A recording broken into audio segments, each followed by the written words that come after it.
Zaten egunean zehar joango garelako, informazioa berritzen. Bueno, galdetzekoa nintzen berriko korrikaren inguruan, baina ez dakit apur bat saturatuta gauden, dagoeneko korrikarekin, edo ez? Ez nien dago saturatuta korrikarekin, baina bai ohartzen naiz aloa, korrikak erauten duen bitartean, gutako asko burbuila batean sartzen garela, eta ez garela ohartzen gurean gertatzen diren bestelako gauza garrantzitsuen inguruan, adibidez pasaden, ezugarria den artista bat edo gehonolako gurean Euskal Herrian pasaden larun batean, ez dizuet esango norden, lehenik eta ben, entzungo dugu eta ea asmatzen duzuan.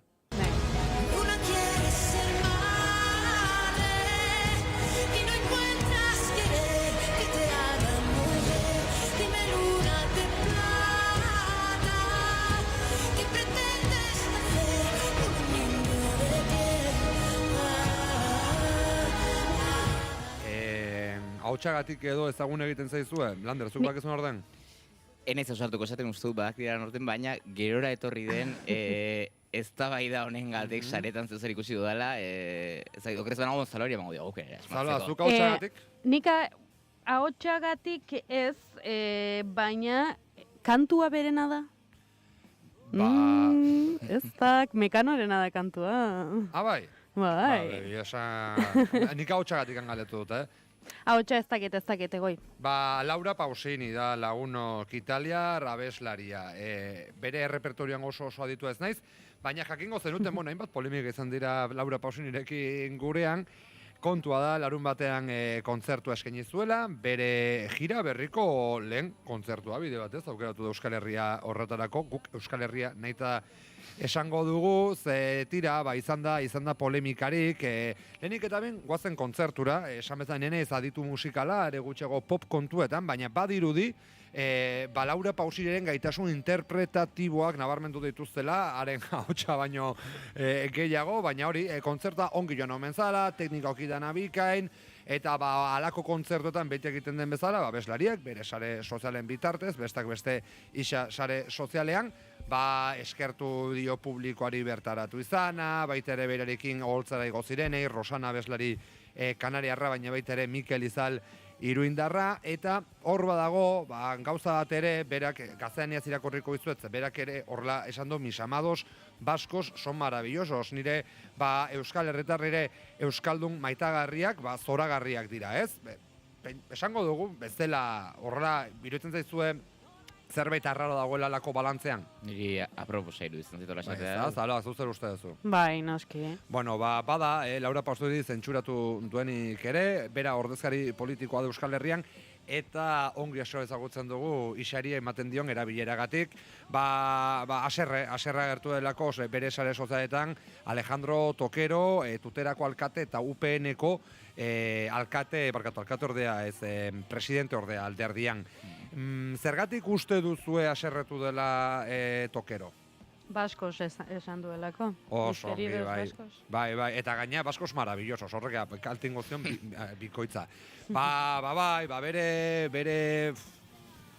nola esan aldudan, lio batean sartu gabe. Bere, esketzeit, etortzen ezkidan hitz guztiak komplexuak ez daitezke eztabaidagarriak.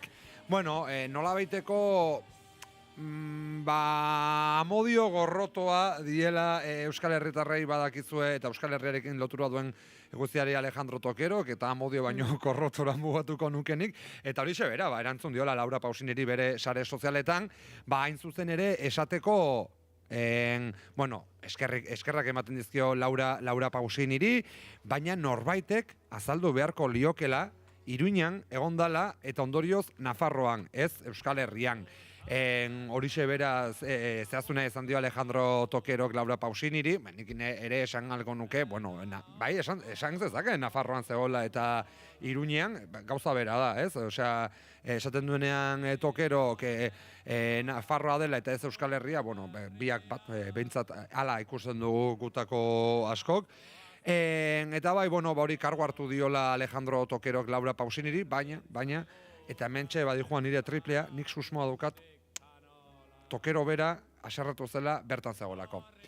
Ze ez du esaten bere txioan, hau da, ez daket inolako, ez da, esaten den bezala gazaren ez daket inolako probarik, baina zalantzarik ez da ere.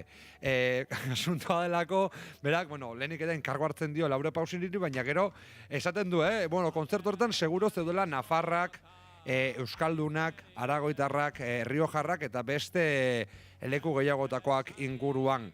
Baina tira, kontzertua handia izan zela, gran kontzertua, enhorabuena, zorionak.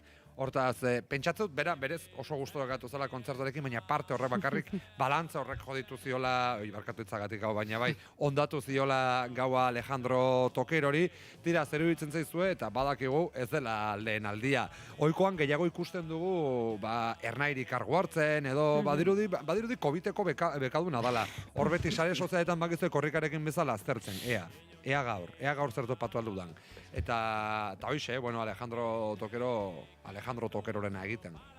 Bai, ez dauka gutxietzi gabe gaia, inundik inora ez pixua dauka, baina esan duzuna da Tokerorena egiten. Beti haserre, betikoekin haserre, eta ez dakit oso adierazgarria ere esaterako korrikatuteratik pasa zenean, badirudi ni nagoela buklean korrikarekin oraindik atera gabe, gertatu zena, egon zela horrez, saiakera bat korrika ondatzeko. Erantzuna zein dago, erantzuna da alaitasuna, gu oso seguru gaude garenarekin, korrika ondatzeko zer diozu, androrregatik Espainiako bandera aterazuna?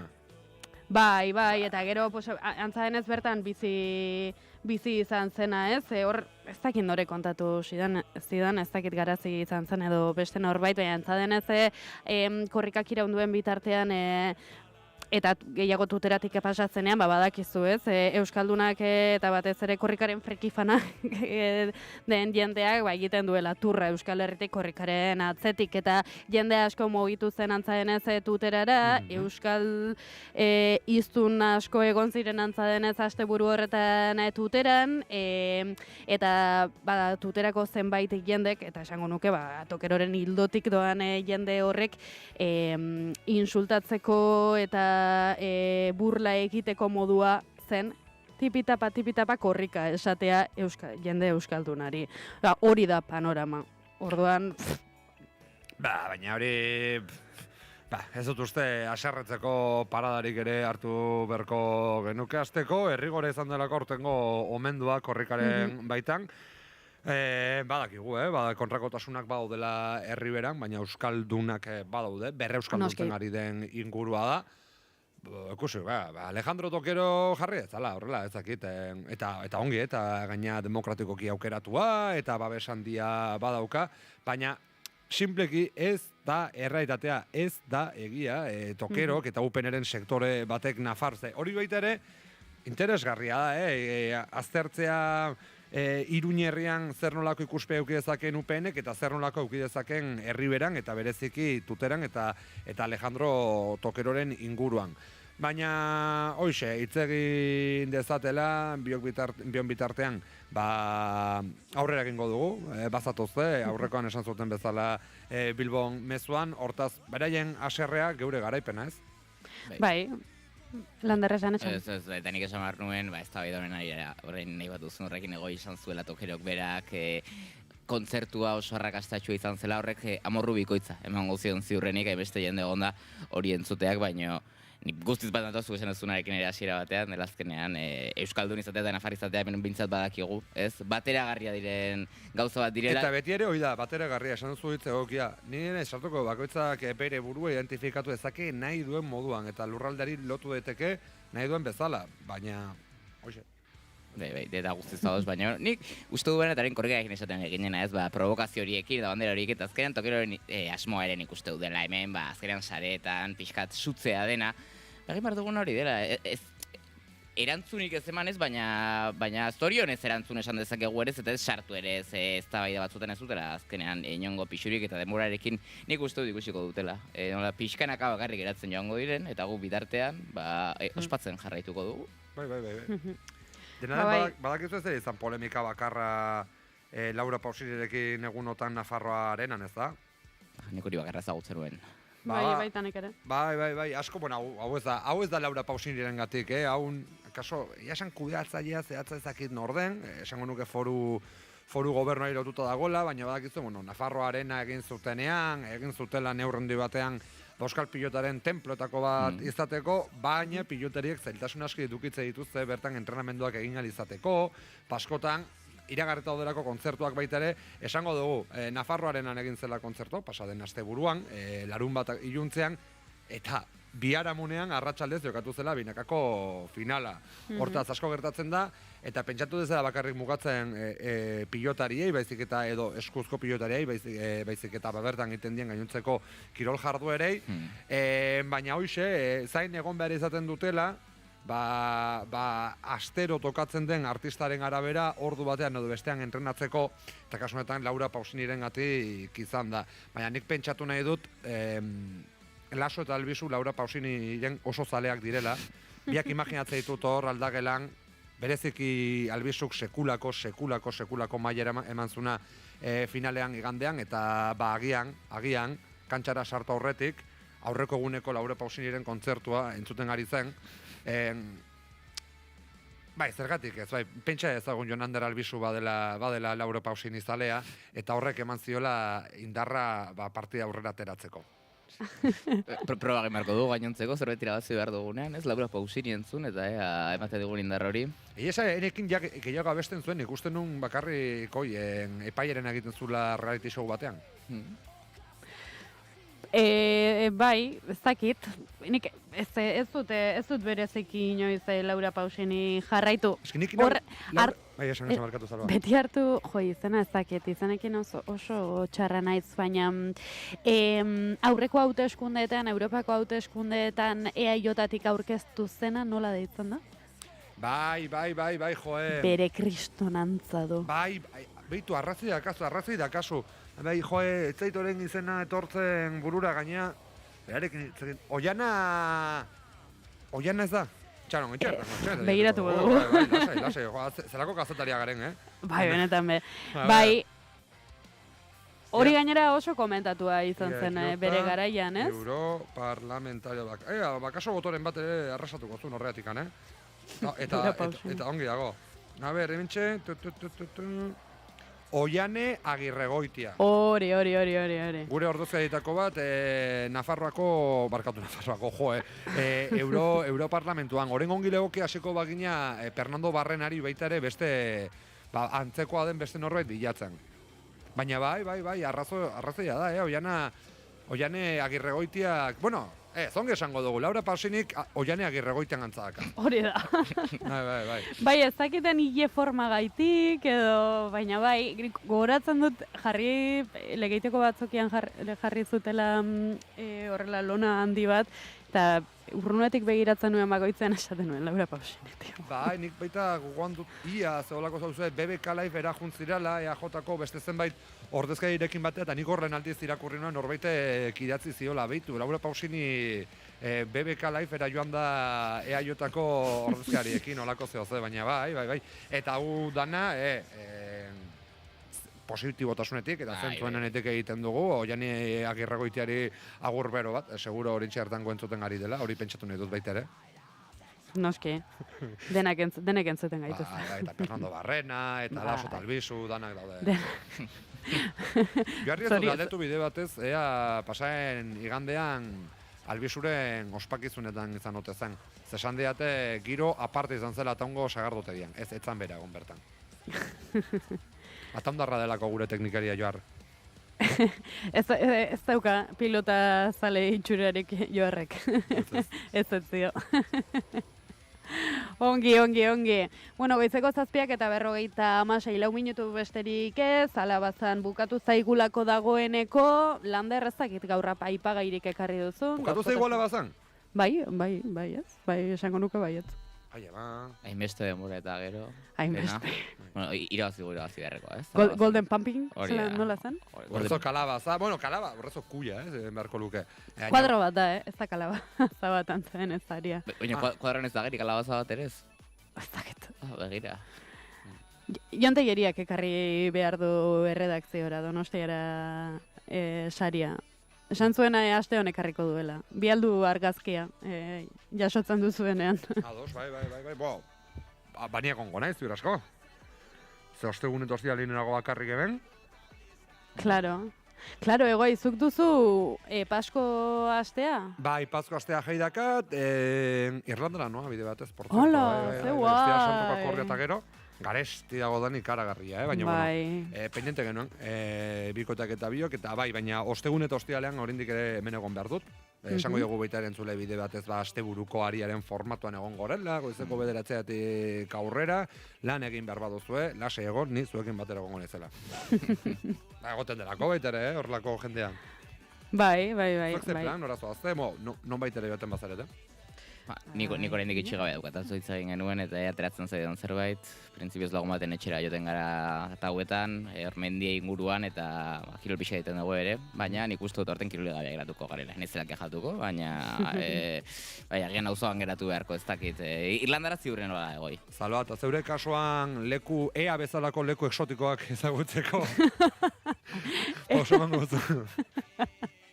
Ez dakit iara helduko naizen, ez lekaition egongo naiz. Ez daukate plan berezirik, igandean Iruñara hori seguro, eta ostiralean seguruenik Abadinotik emango dute hueltatxo bat, baina ez deskantzatzeko begira hori ere, bada gai bat, minutu baten faltan gaude, baina bueno, horrelako operraldietan, eta batez ere nabaritzen dut aste santutako porraldietan, edo bai, beti kanpora joan beharra.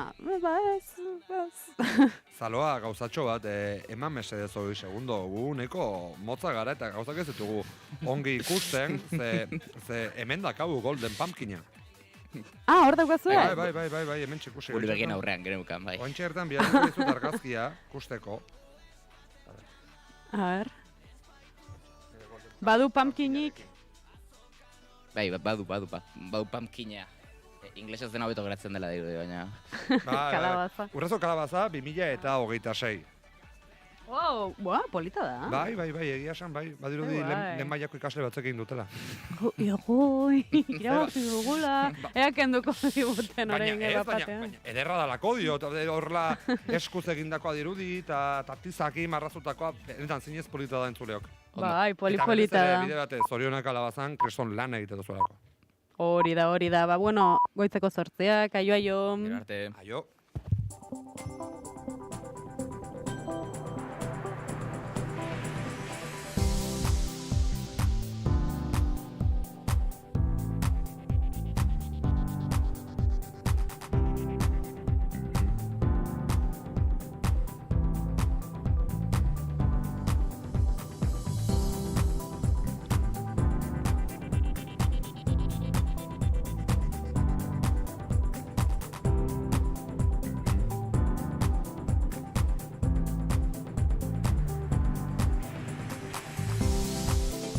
Informazioaren aria, naiz irratia.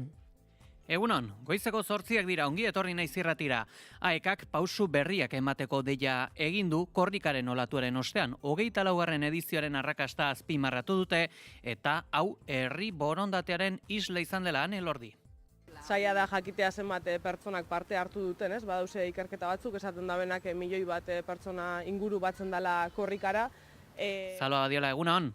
Egunon, Peieta egunon entzuleok, korrikaren koordinatzaileak berak Elordik azpimarratu duenez, babes zabala izan du 24. korrikak eta ez da egon jende gutxiko kilometrorik. Korrikan parte hartu zutenei gonbita luzatzen die euskararen alde jarraitzeko. Eta honen baitan apirilaren 22an ordubeteko eskola emango dute doan debalde 100 euskaltegitan hasiera mailako klaseak izango dira. Oraindik euskarara hurbildu ez direnentzat bestalde maiatzaren 21ean 75 mintzodromo antolatu dituzte Euskal Herriaren luze zabalean.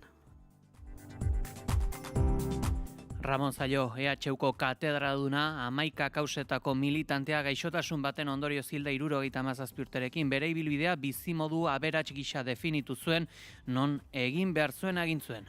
Zaio frankismoaren aurkako militantea izan zen, 18 urte zituenetik ikasle gazteen Euskal Elkartean, Euskal Langile Gazte Katolikoan eta ondoren etan parte hartu zuen 1968 eta 1971 artean. Aldi horretan 3 aldiz atxilotu eta torturatu zuten. Akademian ez ezik, aholkularitza karguak izan ditu politika munduan, Lakuako exekutiboaren ikusentzunezkoen arloko aholkularia izan zen, Juan Jose Ibarretxe lehendakaria izan zela ondoren, kultura sailburu orde izan zen. Bain zuzen Ramon Zaioren heriotzak erreakzio handan utzi ditu, bere etxea izandako Euskal Herriko Unibertsitatetik Jose Ramon Bengoetxea errektoreak azaldu du Euskal Herritar askorentzat erreferentzia izan dela eta Euskal Herriko Unibertsitateari egindako ekarpena erraldoia izan dela. Negoziazioak uste arrakastatsuak izaten ari direla ziurtatzen duen bitartean, azken orduetan tonu altxatu du Donald Trumpek Irango azpiegitura zibil eta energetikoak mehatxatuz. Teheranek ordea itsasartea zeharkatu nahi duten petrolio ontziei tasa bat kobratzeko asmoa berretsi du. The Wall Street Journal egunkariaren arabera berriz, herrialdeko uranio aberastua lapurtzea ere badago Trumpen administrazioaren helburuen artean. Eta Israelek heriotza zigorra ezartzeko legea onartu du motivazio terrorista dun, hala esan dute hilketengatik errudun jotzen dituztenei urkatzea aplikatu ahal izateko. Testu berriak ezartzen duenez, Cisjordania okupatuan bizi diren palestinarrei epaitegi militarrek derrigorrez ezarri beharko diote heriotza zigorra, salbuespen zehaztu gabeak egonezean. Eta gurean berriz, burujabetzaren alde, EH Bilduk eta EH Baik aberri egunerako deia egin dute. Datorren igandean, Baionan eta Iruñean egingo diren ekimenetan parte hartzeko deia egin duten nazioarteko testu inguruan, gerrari ez esateko baliatuko dute zita eta bestetik bai esateko nazioen burujabetzari, herrien autodeterminazioari. Euskal Herria baterak joan den larun batean Lizarran antolatutako ekitaldi bateratua izan zen lehenengo hitzordua. Eta apirilaren 5ean, aberri egunean bertan, Baionan eta Iruñan elkartuko gara, nazio bat garela eta gure etorkizuna libre eta demokratikoki. Gerra, presioa eta baliabideen kontrola erabiltzen dituzte beren nagusitasuna berrematzeko.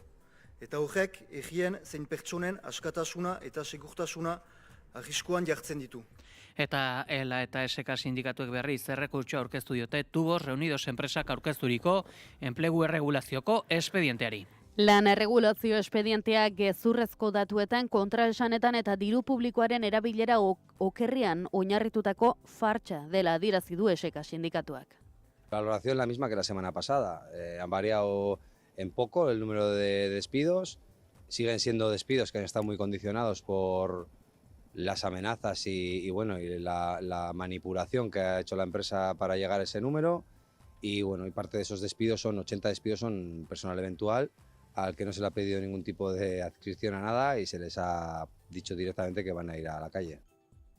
Eguraldia eta trafikoa naiz irratian. Errepide dokenez zaloa du nabarmentzeko jazoreren bat? Aparteko arazorik ez errepidetan pegi. Edertu, eguraldiaren xetasun guztiak, Iker Iparluzeak. Giro kaskarrak jarripena izango du astearte honetan ere.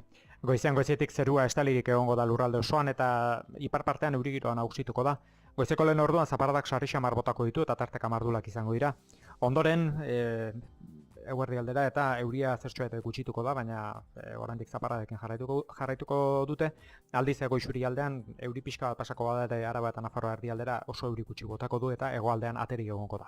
Arratsaldean zaparradak bereziki mendikaten nagusien inguruan botako ditu, kostaldean eta lurraldearen hego-isuri aldean orokorrean mintzat ateruneak helbuzeak izango dira.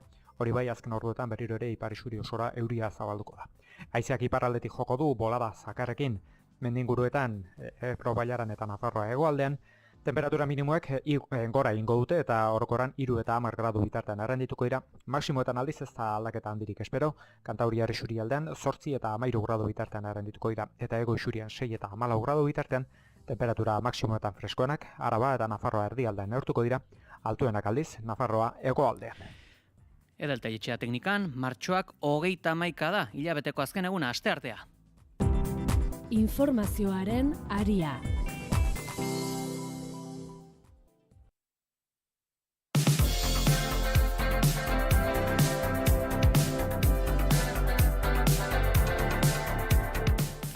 Euskal Herri osoaren erantzun izugarria nabarmendu du AEKak, inoiz baino lekuoko hartze gehiago izan dira, 24. korrika bukatuta. AEKako arduradunak pozik azaldu dira Bilboko balorazio agerraldian eta edizionetako parte hartzea masibo azpimarratzeaz gain, esan dute ere, euskararen aldeko herri gogoa azaleratu dela. Era berean, 12. eguna ekimena ere iragarri dute, korrikatik harago, jendea euskararekin konprometi dadin.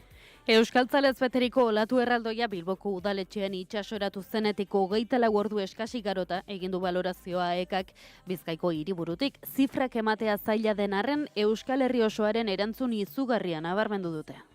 Zaila da jakitea zenbat pertsonak parte hartu duten, ez? Badauze ikerketa batzuk esaten dabenak 1 milioi bat pertsona inguru batzen dela korrikara. Ezinezkoa da kontatzea, egia da hasi zanetik atzo Bilbora iritzi arte irudiak ikusiz gero, izugarria izan dela jentearen Parte hartzea masiboa izan dela adierazi dute antolatzaileek. Euskal Herriak erabateko indarrez erakutsi duela euskara garela eta euskara izan nahi duela. Inoiz baino lekuko hartze gehiago izan dira, 3.400-etik gora. Beti esaten dugu eragileak lekukoa eskuratzera etortzen direnean, guk hainbat ohar banatzen ditugu, jakinarazpenak egiten dira, zer nolako jarraibidea. Horrez gain, Jane Elordik korrikaren koordinatzaileak azpimarratu duenez, babes zabala izan du 24. korrikak eta ez da egon jende gutxiko kilometrorik. Ororen gainetik Euskal Herria euskalduna denon ametsa dela eta jende askok horretan jarduteko prest dagoela adierazi du Elordik. Zentzu horretan azpimarratu du 24. edizioa Pizkundiaren korrika izan dela. Askok ematen dutela lekukoa korrikan eraman dutela lekukoa korrikan, baina ekintza simboliko horretatik harago konpromisoa eskatu dute. Atzo aipatu moduan, 12. egunean jarri dugu begirada, eta horra goaz, ez? Atzo mugarria izan zen Bilbo, Euskaldun eta Euskaltzalez betetzea, baina hemendik aurrerako lanketak ere askotarikoak izan behar direla argi daukagu, eta horretan jarriko dugu fokua. Horregatik guztiagatik AEKak euskara jarri nahi du herritarren guztien esku eta korrikan parte hartu zutenei gonbita luzatzen die euskararen alde jarraitzeko. Honen baitan apirilaren 22an ordubeteko eskola emango dute doan 10 euskaltegitan hasiera mailako klaseak izango dira, oraindik euskarara hurbildu ez direnentzat. Eta bestalde maiatzaren 21an 65 mintzodromo antolatu dituzte Euskal Herriaren luze zabalean. Euskara polemikatik mantendu behar dela aldarrikatu arren Aitor Esteban ez da pozik gelditu korrikaren amaierako ekitaldiarekin. Hain zuzen, 24. korrikaren mezua irakurri zuten gaztei bildu ingurukoak izatea gotzi die. Me sorprendió que el comunicado final se hiciera por 7 jóvenes, pero no 7 jóvenes que precisamente representaran la pluralidad de este país, ¿no? Sino que estaba muy ligado a unas siglas, ¿no? Al mundo de Bildu. Radio Euskadin esan du, halakoek urrundu egiten dutela. A mí este tipo de cosas me parece que alejan o que generan una cierta prevención por una parte de la ciudadanía y creo que eso debe ser superado.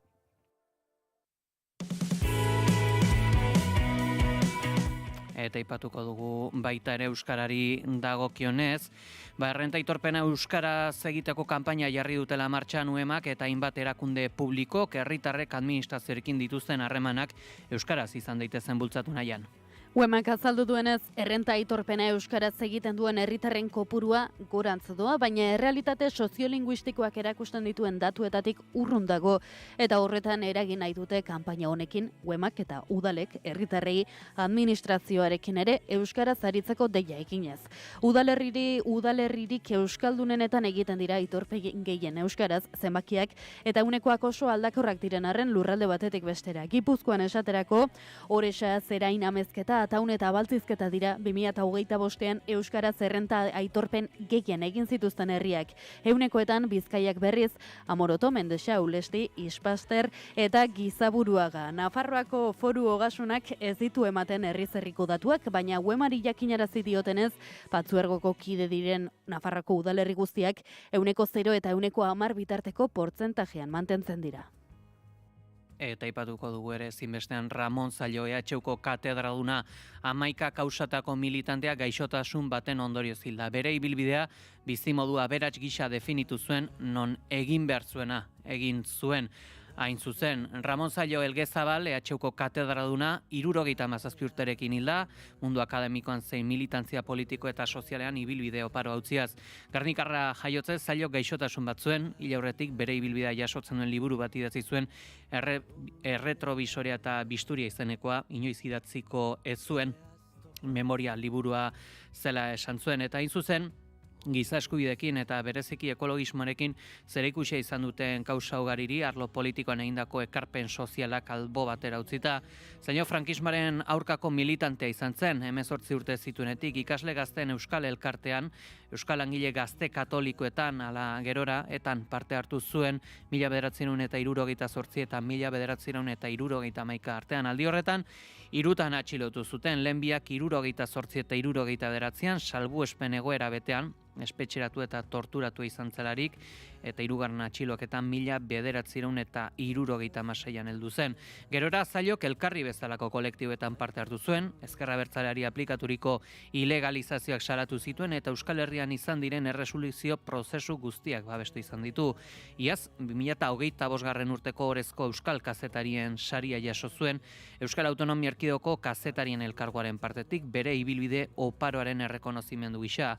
Akademian ez ezik aholkularitza karguak izan ditu politika munduan, Lakuako exekutiboaren ikusentzunezkoen arloko aholkularia izan zen, Juan Jose Ibarretxe lehendakari zela, eta ondoren kultura sailburu orde izan zen. Bere ibilbide akademikoari dagokionez, EHUko Gizarte eta Komunikazio Zientzien Fakultatearen sortzailetako bat izan zen, fakultateko ekonomia saileko zuzendaria, dekan ordea eta ikusentzunezko komunikazio saileko zuzendaria. Gaur emango diote azken agurra, Gernikako Bellatokian, arratsaldeko 5 eta 7 bitartean, eta heriotz honek erreakzio handan utzi ditu.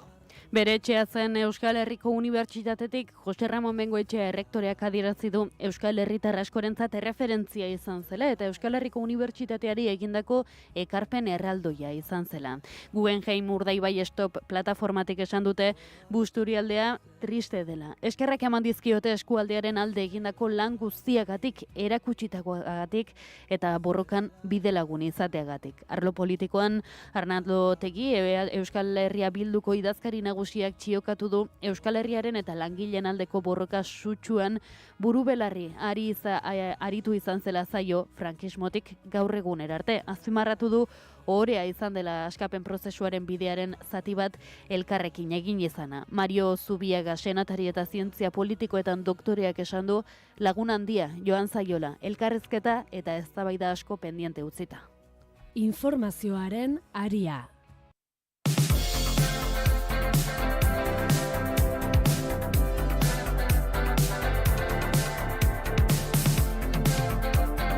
Goizeko 8 eta 4 burujabetzaren alde EH Bilduk eta EH Baik aberri eguneko deia luzatu dute. Helduden igandean Baionan ala Iruñan izanen diren ekitaldietan parte hartzeko deia egin dute, nazioarteko testuinguruan gerrari ez esateko eta hain zuzen azpimarratzeko ere, nazioen burujabetzari herrien autodeterminazioa. Miren Zabaleta Euskal Herria Bilduko Nafarroako arduradunak eta Txominka Asteit EH Baiko bozeramaileak hartu dute hitza igandeko hitzorduetan Baionan eta Iruñean parte hartzeko deia eginez. Euskal Herria baterak joan den larunbatean Lizarran antolatutako ekitaldi bateratua izan zen lehenengo hitzordua. Eta apirilaren 5 aberri egunean bertan Baionan eta Iruñan elkartuko gara, nazio bat garela, eta gure etorkizuna libre eta demokratikoki erabaki nahi dugula aldarrikatzeko. Euskaraz, gazteleraz eta frantsesez egindako agerraldian zita hau testuinguru oso seinalatu batean datorrela azpimarratu dute. Botere handiek, geha, presioa eta baliabideen kontrola erabiltzen dituzte beren nagusitasuna berrematzeko. Eta horrek, egien zein pertsonen askatasuna eta segurtasuna arriskuan jartzen ditu. Autoritarismoa ez da urjuneko mehatxu bat. Gure inguruan azten ari den errealitatea da.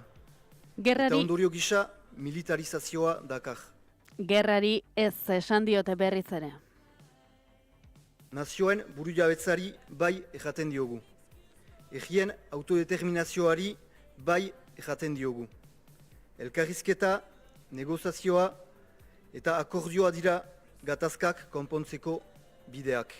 Zentzu horretan defendatu dute Euskal Herriaren eraikuntza eta korrikaren amaieraren biharamunean aberri hori euskaraz bizi nahi dutela. Euskal Nazioa langileentzat eta herri sektoreentzat aterpe demokratiko gisa garatu nahi dugu. Euskal nortasunaren bizileku, eskubide ororen babesleku eta herritarren behar izanen asebide. Hori da gure aberria. Bide horretan ikusten dituzte iragan larun batean Lizarran egindako ekitaldia eta datorren ikandeko aberri eguneko zita. Herri gisa jokatu eta adostasun zabalak eta gehiengo politiko eta sozialak osatu behar ditugu. Bai aurrean ditugun arriskuei erantzuteko, eskuin muturreko oldarraldia besteak beste, bai urteotan egindako herri lanaren uzta jasotzeko ere.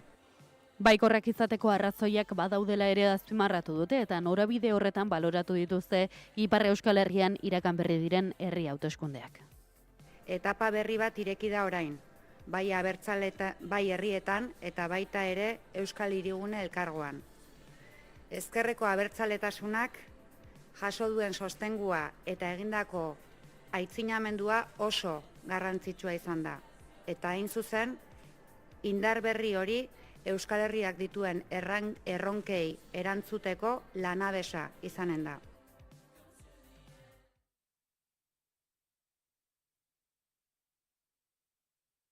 Informazioaren aria.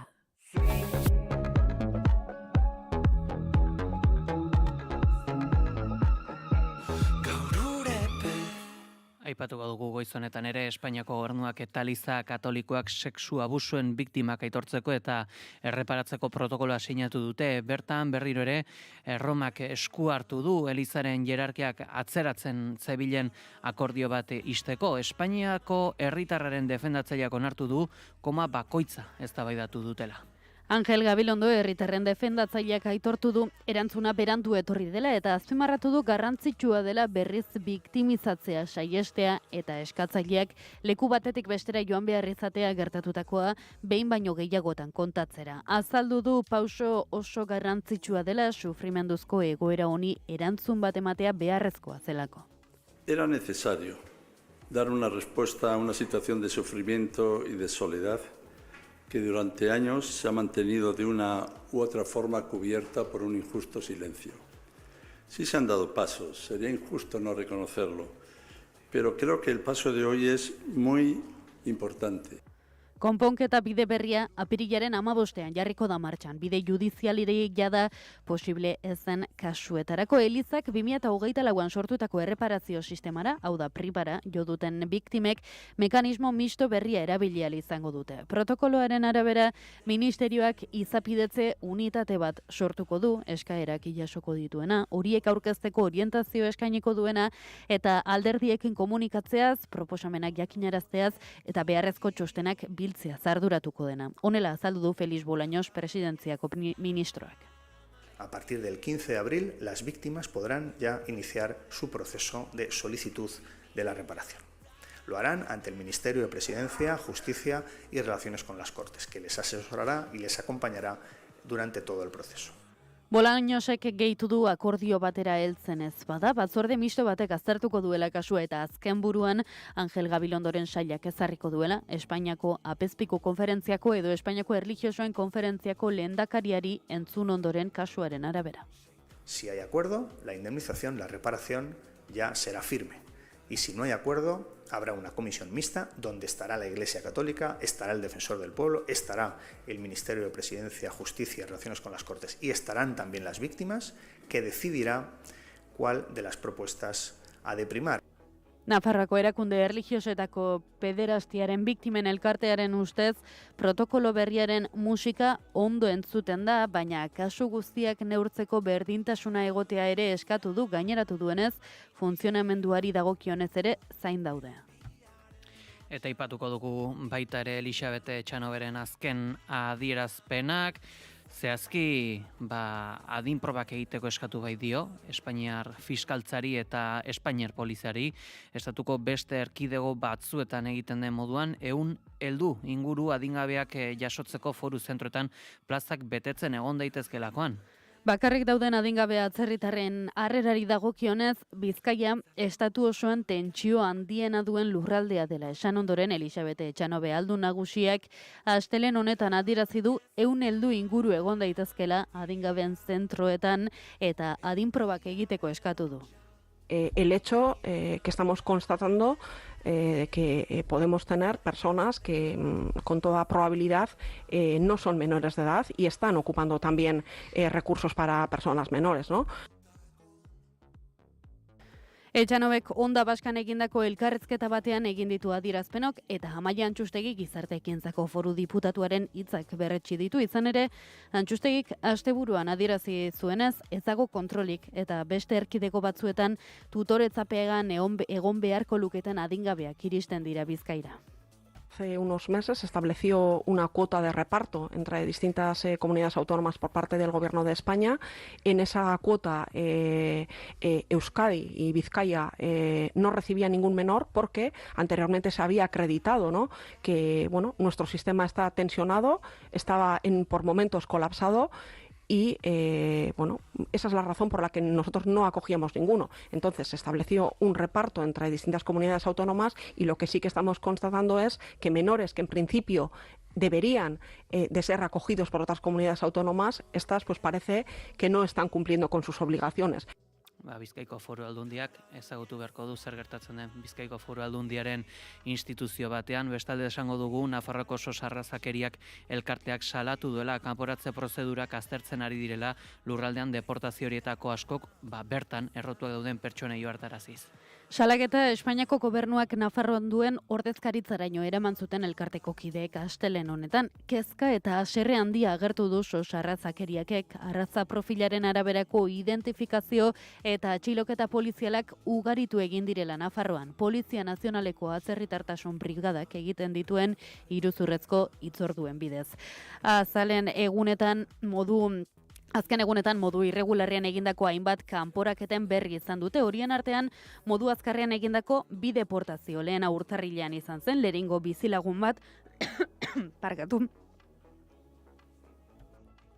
Bain zuzen esango dugu baita ere, ertzaintzari dagokionez, bestelako epai bat helduko dela, izan ere Euspeleko 30 urte baino gehiagoko espetxe zigorra eskatuko du iazko uztailan, ordi izandako istilu batean parte hartu zuten 4 auzipeturentzat. Euspelek salatu du Eusko Jaurlaritzaren zerbitzu juridikoek ez dutela auzian parte hartzea erabaki, agenten defentsan eta horrek haien ustetan administrazioaren eta lehen lerroan dauden agenten arteko distantzia agerian uzten duela. Sindikatuaren arabera 4 auzipetuek indarkeria handiko erasoa burutu zuten herritarren segurtasunerako agenteen aurka eta hainbat ertzain zauritu ziren. Goizeko 8:24 dira. Gauerdiko ekaitza ta orain ez.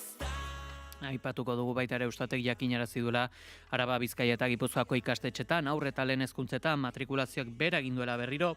Zehazki azken ikasturtean guztira 6.700 eta 52 ikasle gutxiago izan dira eta horrek azken urtetako beranzko joera berretsi du.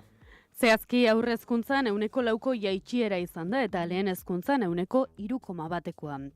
Aldiz, kontrako joera nabarmena izan da lanbide heziketan 2024-2025 ikasturtean 2.800 ikasle baino gehiago gehitu dira eta 6,1ko hazkundea izan da azken 15 urteetako handiena. Guztira, ia 50.000 ikaslek aukeratu dute lanbide heziketa eta dagoeneko 9 ikasturtez jarraian hasi da. Oinarrizko mailetan gizonen presentzia handiagoa da eta batxilergoan berriz emakumeak dira gehiengoa. Bestalde, irakaskuntza bereziek 1,7ko hazkundea izan dute, batez ere hizkuntza eskoletako matrikulazioak handitu direlako. Arte plastiko eta diseinuko ikasketek ere gora egin dute eta kirala arlokoek berriz behera. Atzerritik etorritako ikaslei dagokionez, 55.000tik gora matrikulatu dira, guztizkoaren 12,2. Presentzia handiagoa da hezkuntza maila baxuagoten eta gutxituz doa mailaz maila. Datu batek arreta berezia eman du, jatorri atzerritarreko 10 ikasletik ia 7 sare publikoan matrikulatzen dira eta horrek agerian uzten du sare publikoaren eta pribatuaren arteko desoreka. Eustatek azaldu duenez, desberdintasun hori bereziki nabarmena da irakaskuntza ez profesionaletan. Naiz eta lanbide heziketan joera hori neurri batean alderantzikatu egin den. Hizkuntza ereduari dagokienez, D eredua da nagusi. Ikasleen 70,2 euskaraz ikasten baitu hala ere, portzentaje hori gutxituz doa hezkuntza maila zikotzen den heinean. Informazioaren aria.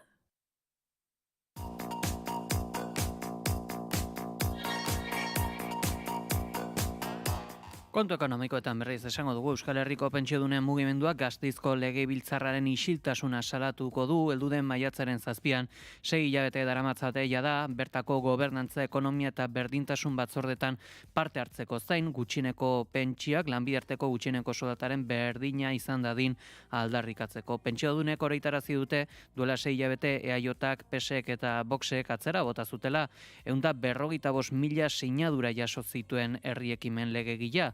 Proposamen honen helburua zen pentsio baxunak lanbide arteko gutxieneko soldatarekin parekatzea eta hain zuzen azaldu dute erabaki horrekin baztertu egin zirela bildu zituzten sinadura guztiak baita sindikatu guztien eta ehunka eragile sozial eta feministen babesa ere. Haien ustetan horrela hutsaren hurrengo bihurtu dira eta herritarren parte hartze zuzenerako haien ustetan horrela hutsaren hurrengo bilakatu da herritarren parte hartze zuzenerako eskubidea. Urrian zehazki legebiltzarrak ekimenari ateak itxi ostean pentsiodunek agerraldi eskaerak erregistratu zituzten gobernantza publiko, ekonomia eta berdintasun batzordetan. Orduz geroztik ez dute erantzunik jaso. Beraz horiek ala, maiatzaren 7an Gasteizko kaleak hartuko dituzte pentsio duinen alde egiteko. Aipatuko dugu ere beste gatazka batela eta ASK sindikatuek zehazki errekurtsoa aurkeztu diote Tubos Reunidos enpresak aurkeztu duen enplegu erregulazio espedienteari. Espedienteak 242 borondatezko irteera aurre ikusten ditu. Bien bitartean, Eusko Jaurlaritzak adierazi du proposamena zorrotz aztertuko duela. Hori dela eta Tubos Reunidoseko langileak elkarretaratzea egin dute Bilbon Jaurlaritzaren ordezkaritzaren aurrean. Elak jakinarazi duenez, elegitea aurkeztuko du eta espedientea bertan bera uzteko eskatuko du. Sindikatuak gainera enpresaren kontuen sinesgarritasuna zalantzan jarri du. Sindikatuak ere ildo beretik hitz egin du eta erea gezurrezko datuetan, kontraesanetan eta diru publikoaren erabilera okerrean oinarritutako fartsa dela adierazi du. La valoración es la misma que la semana pasada. Han variado en poco el número de despidos. Siguen siendo despidos que han estado muy condicionados por las amenazas y la manipulación que ha hecho la empresa para llegar a ese número. Y parte de esos despidos 80 despidos son personal eventual, al que no se le ha pedido ningún tipo de adscripción a nada y se les ha dicho directamente que van a ir a la calle. Elako hartarazi duenez, enpresak 2025ean 118 milioi eurotik gorako galerak eta 263 milioitik gorako zorra aitortu dituen arren inkineritza kontable interesatu egon daiteke atzean. Gainera, kontratazioan iruzur kasu gehiago egon daitezkela aztertzen ari direla jakinarazi du. Eta aipatuko dugu baita ere, ELA sindikatuak salatu dela lakuaren politikek Euskal Autonomia Erkidegoko pobrezia kronifikatzen dutela.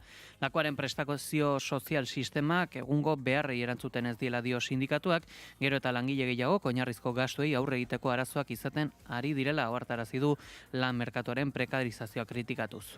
ELAren arabera, lakuako pobreziaren eta gizarte datu nagusien inkestaren datuek erakusten dute gaur egungo neurriak pobrezia arriskuan dauden pertsonak laguntzeko aski ez zirela, izan ere 30% inguru sistematik kanpo geratzen dira. Eta era berean prestazioren bat jasotzen dutenen 45% pobrezia edo zaurgarritasun egoeran jarraitzen dute. Portzentaje hauei erreparatuta, sindikatuak egungo ereduak benetako beharrei erantzuten ez diela eta pobrezia iraunkorra desagerrarazten ez duela azpimarratu du, lakuak ezarritako neurriak epe laburreko laguntza edo bonuetara mugatzen direla kritikatuz. Informazioaren aria.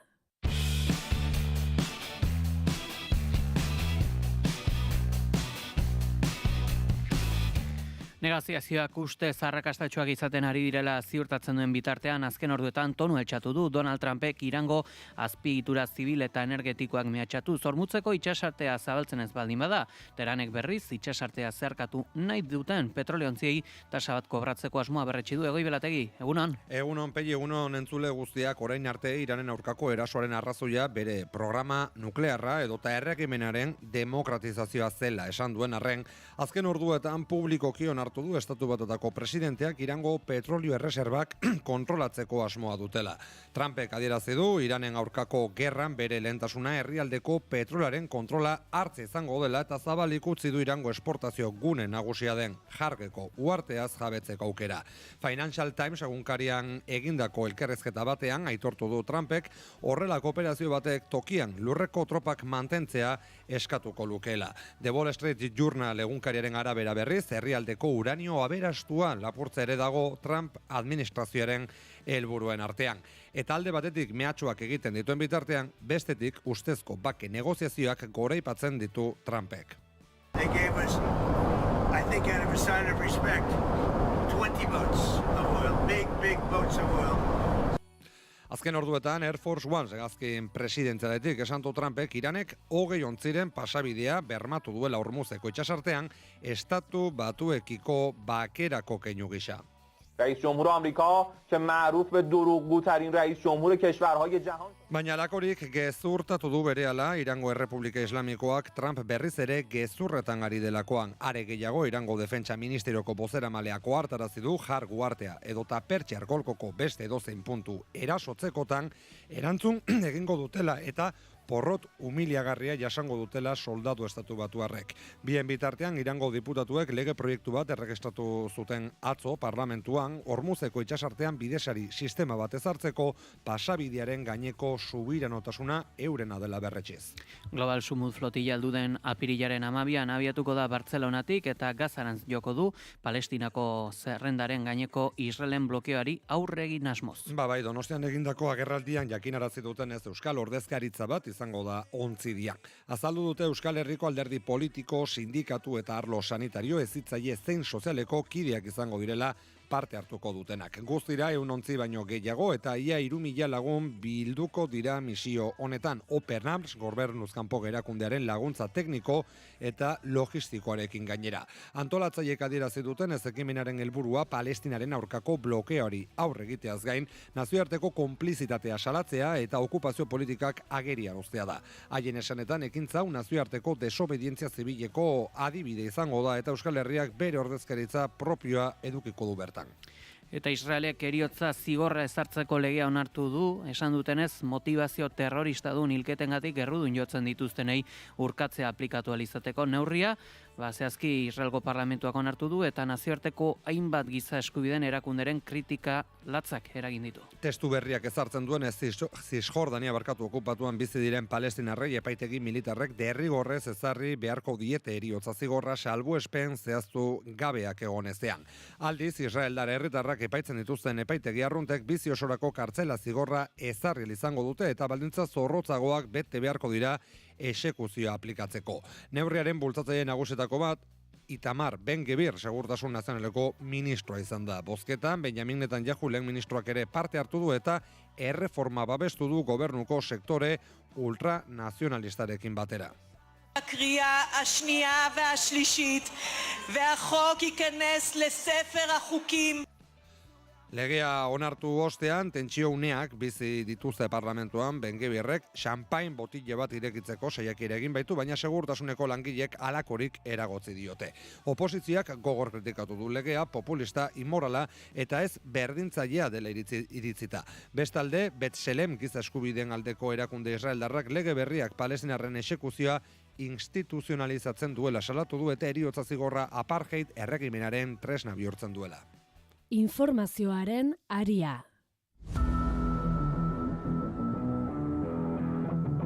Kirol aria, naiz irratian.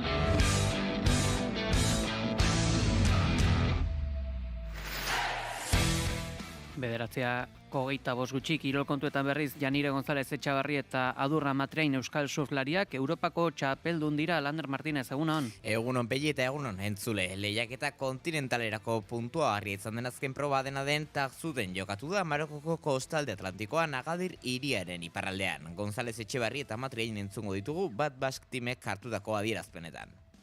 Bueno, eskerrik asko etxeko guztia operatzeatik, eskerrik asko nire ekipuai, nire familiai, nire mutilai, nire entrenadoriai, nire danei, eskerrik asko eta eskerrik asko Patrikei bere laguntzagatik eta bueno, urren urte arte. Bai, oso pozik nago, txapelketa irabazi izanagatik. Enun espero, irabaztia, beste espektatiba batzukin etorri nintzen, eta Europako tituluare bai atea, así que oso pozik nago. Finalean 8 puntuko latu bati eta 6,83ko beste bati esker eskuratu zuen Garaikurrak González Etxabarrik. Amatreinek berriz Justin Begret Frantziarra gainditu zuen final aurrekoan eta finalean berriz Conor Donegar menderatu zuen. Bestalde, Jaume Ponsarnauk beste 3 urterako sinatu du Bilbao Basketekin 2029 arte eta kontratua burutuko balu 7 demoraldi. Beteko lituzke beltzezko gizonen entrenatzaile gisa. Taldeko historian partida gehien zuzendu dituen teknikaria da katalana, Txus Bidorretaren atzetik besterik ez. Jaume Ponsarnauk Bilbon aro bat markatzeko bidean da beraz. Lleidako entrenatzaileak 4. denboraldia duia da Surne Bilbao Basketen eta kontratu berria sinatu duen egunean prentxaurrekoa eman du Bilbao Arenan. Isabel Iturbe klubeko presidentearekin eta Raya Puello kirol zuzendariarekin batera. Me dicen, te sienta bien Bilbao, te sienta bien. No sé si por el tema de los chuletones y todo esto, pero que te sienta muy bien Bilbao y se nota, ¿no? Se nota. Biziki pozik, Ponsarnauk esan du Bilbokon egiten diola eta zoriontsua dela Bizkaiko hiriburuan duen bizitza profesional eta pertsonalarekin. Hemos sido competitivos en ACB y en Europa y lo hemos sido, pues, yo creo que bastante bien. Ligan bezala, Europan ere lehiako rizadera heldu diraren nabarmendu du Ponsarnauk. ACB Ligan buruzutako 3 denboraldietan Surne Bilbao 12. izan zen 2022 eta 2023an, 14 garaipen eta 20 porroteko balantzearekin. 13. 2023 eta 2024an, 13 garaipen eta 21 porroteko partziala. Eta 16. izan zen 2024 eta 25ean 11 garaipen eta 23 porrot. Gaur egun 25 partida jokatu ondoren, 9. postuan dago ACB Bilbao Basket 14 garaipen eta 11 porrot playoff postuetatik garaipen bakarrera. Baina hau zarik onena Europan bildutakoa izan da. Lehen denboraldian txapeldunen ligako 2. fasean galdu ondoren, Surne Bilbao Ponsarnauren taldea gutxienez FIBA Europe Cupeko finalerritara heldu da azken 3 edizioetan eta 2024 eta 2025eko kanpainakoa irabaziz Euskal Klubak elite mailan lortutako lehen titulua. Edizio honetan ere bide honetik doa asteazken honetan finalerritako joanekoa jokatuko baitu Hungariako Sozonbateli taldearen etxean. Itzulera apirilaren 8an izango da, Bilbon. Guzti hauekin aldituko gara. Eskerrik asko Lander. Gero arte. Informazioaren aria.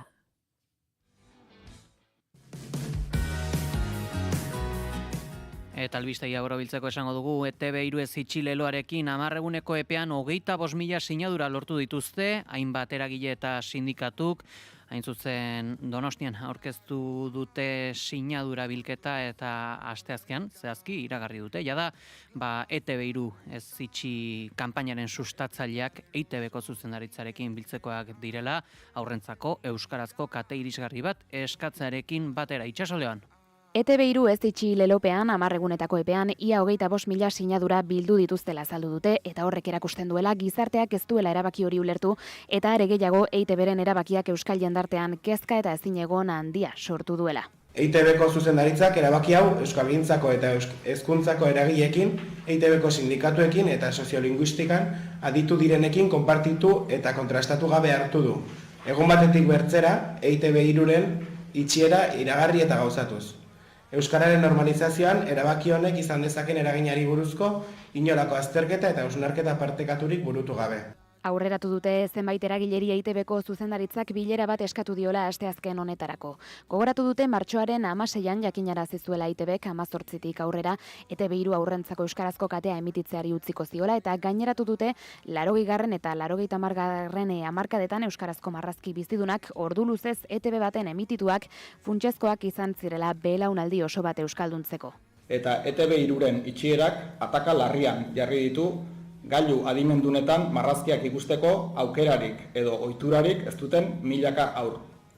Izan ere, etxe horietan boin, klan eta erdarazko beste hainbat haurrentzako kate bihur daitezke eguneroko aukera bakarra.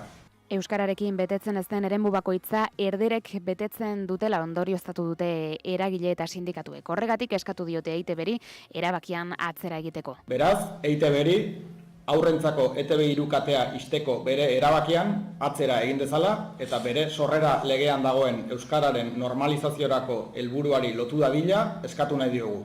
Euskal Herriko etxe guztietara aurrentzako euskarazko edukiak modu unibertsalean eta ordu oro iritsiko direla bermatuz. Elkartutako eragile eta sindikatuen ustez ez da aski makusi aurrentzako euskarazko doako plataformarekin. Izan ere, 2025ko Eustaten datuen arabera, Arabako, Bizkaiko eta Gipuzkoako etxeen ia 40%ik ez du Smart TV-rik eta zehaztu duten Nafarroako eta Ipar Euskal Herriko datua antzerakoa izango dela. Horrez gain, merkatuan dauden telebista adimendun asko makusi plataformarekin ez direla bateragarriak ere gaineratu dute. Kontsumo ohiturak ere aldatu dira eta euskarak hoietara egokitu behar duela eta egokitzen ari dela uste dute.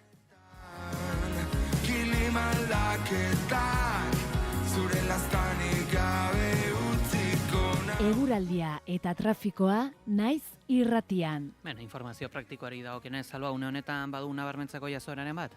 Badirudi ez dagoela, aparteko arazorik Euskal Herriko errepidetan pegi. Ados, eguraldiari dagokionez, badirudi, pikin bat argituko dela egunak aurrera eginala, alare horrengoz behintzat, laino nabarmenak Euskal Herri osoan zehar, temperaturak freskoak, 7 gradu besterik ez Gasteizen, 8 gradu, Iruña, Donibane, Garazi, Maulen, berriz 9 gradu Baionan, eta 12 gradu Donostia eta Bilbon. Eguraldiaren xehetasun guztiak Iker Ribarluzeak.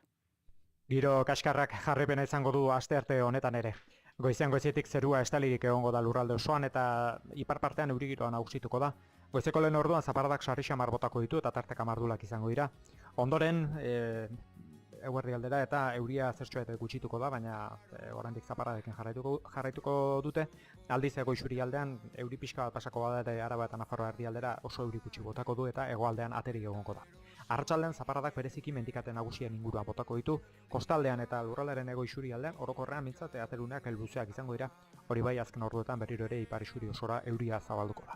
Haizeak iparraldetik joko du bolada zakarrekin, mendinguruetan Ebro, Bailaran eta Nafarroa hegoaldean, temperatura minimoek gora egingo dute eta orokorran 3 eta 10 gradu bitartean errendituko dira, maksimoetan aldiz ez da aldaketa handirik espero, Kantauriar isurialdean 8 eta 13 gradu bitartean errendituko dira, eta hego isurian 6 eta 14 gradu bitartean, temperatura maksimoetan freskoenak, Araba eta Nafarroa erdialdean neurtuko dira, altuenak aldiz Nafarroa hegoaldean.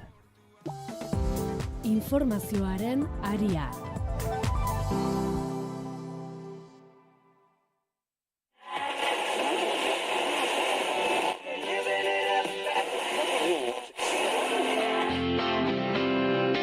Larunbat eta igande goizetan gure musikaren garaia da. Euskal klasikoak naiz irratian.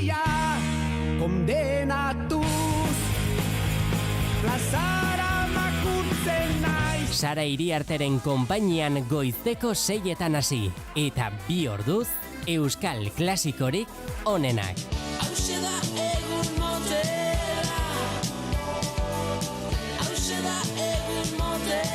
Naiz irratian euskal klasikoak.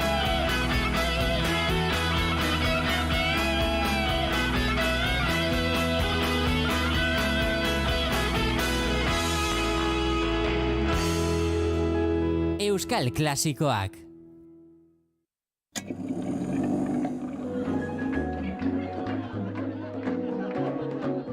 Historiak idatzitako gertakari eta mugimendu sozialetan musikak izandako paperaz ariko gara.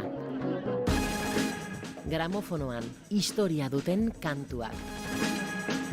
Larunbatetan, arratsaldeko 3 naiz irratian.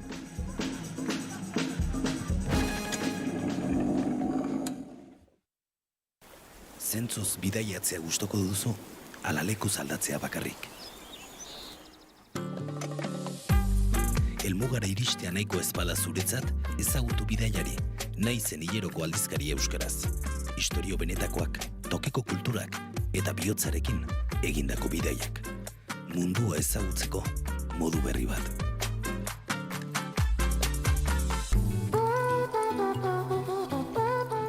Eta astelenero 7 bidaiari saioa Naiz Irratian.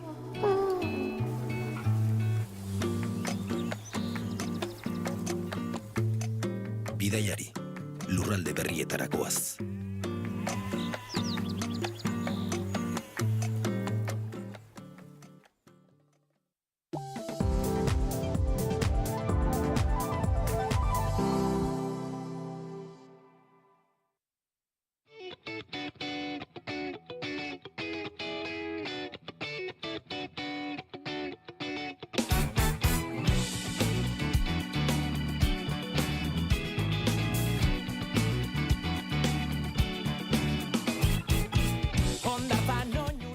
Goizeko 9:00 10 gutxi izan daitezen 3 minutu besterik ez, eta astearte goiz honetan, gaur Iñaki Soto gara egunkariko zuzendaria daukagu gurean, egunon? Egunon. Zer modu zaude? Nekatuta. Bueno, saiatuko era, arina izan da, dein gaurko saioa? Galdetu duzu. Hori da, erruan ira da. Hori da.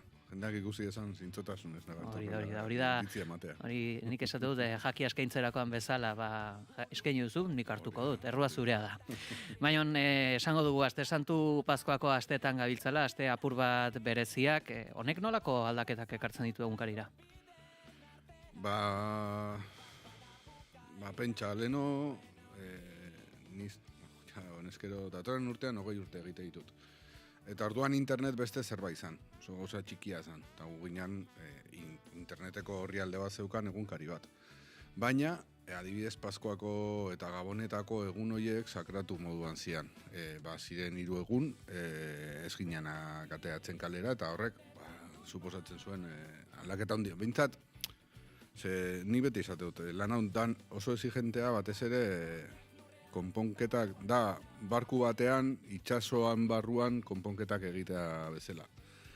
Eta orduan, 2 egun portura joatea eta lasai egon alizatea gauza handia zan. Gertatzen dena orain hori ez dala honela honezkero. Eta orduan, gero tokatu zaigu korrika, aurretik greba, orduan, jabete ona izan da. Egia zan, okerrago da autore egunkari bat egin behar dezunean, pixkat literaturara jo behar dezunean, bilatu behar dituzunean gauza guztiak, egia orain aktualidadea egon badagola, behar baino gehiago ere, hor daukagu gerraren itzala, eta bai, egun komplikatuak dira geratzen direnentzat, baina bestalde batetik une honetan, egunkari bat egunero egitea beste garai batzutan baino errazagoa da. Bestalde, akaso aipatutako elementuekin zer gertatu den martxoan eta hola, nire Gasteizko ezagun batek sare sozialetan argitaratu zuen, nolako laburpena izan duten, beraiek Gasteizen, martxoak 3, martxoak 8, greba, korrika, agendari dagokionez, agian korrikak ere ekarri duena akaso ere bada, eta lako gauza hauek bereziki nazioaren agendak inoiz baino pixu gehiago izan duela, eta Espainiar estatu edo estatu frantseseko gauzetaz hauteskundeak salbu, hauteskundeak ere agendan sartzen direla, ere? Akaso bada poso bat? Guretzat, lasaigarria da hemengo gaiak emateko aukera daukagunean. Eta esan dituzun hori guztiak, eta gainera, Ipar Euskal Herriko asteko municipalak zian, eta zentzorretan lotuta herriari, eta bar. Eta guretzat ere, aukera on bat dira nazio ikuspegi hori indartzeko, ez? Ezagutzen dezu sistema, begiratu behar dituzu, eta gero fenomenoa da, ez? Batez ere armagabetzearen ondorioz eta prozesu politikoaren ondoriozan instituzionalizazioari lotutakoa, eta bar, orain jendeak ezagutzen dituango politikariak, alegia. Lehen zan oso jonkia ginen jendearen zatez. Etxeton hor zen, inor gutxik ezagutzen zuen, ez? Eta orain, begira zerrentre eukidu abertzaleen eskutik, bigarren junda, hori guztia lehen osan pixka bat, ia geopolitika jendearen zatez. Eta aldiz orain, nik uste dute nazio ikuspegi horretatik hori indartu egin dela, eta guretzat egia zan, hilabete ona izan da. Ziez dago, inkestak egiten ari dira, sekula ez dakizu zer gertatuko den, baina egia da, gure kasuan behintzat, hilabete honean etorri dela, esan dituzun gauza horiek gertatu dielako, Gasteizko martxoak 3-ren 50. urte hurrena oso borobila da, ez? Orduan, kuadernioak izan ditugu, irratsaio bereziak, nik uste zentzu horretan, honen bizio daukagun ontzat, bai, hilabete hona izan da. Zerrendara gehitzeko beste bat, bururatorri berri zedana, bienala bera.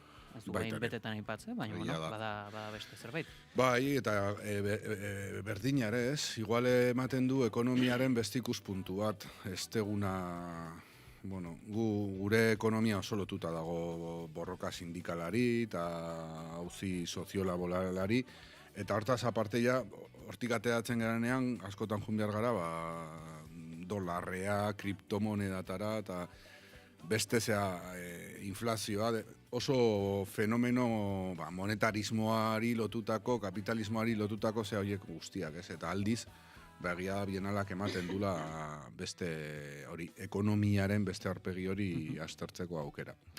Aipatuko dugu, azkeneko jazoera, gertuen izan duguna korrikaren amaiera, Euskal Herri osoaren erantzun izugarria nabarmendu du, AEKak inoiz baino lekuko hartze gehiago izan diren 24. korrika bukatuta, AEKako arduradunak pozik azaldu dira Bilboko balorazio agerraldian edizio honetako parte hartzea masibo izan dela, eta korrikak Euskararen aldeko herri gogoa islarazi duela nabarmendu dute, era berean 12. eguna izeneko ekimena iragarri dute, korrikatik harago jendea euskararekin konprometida din.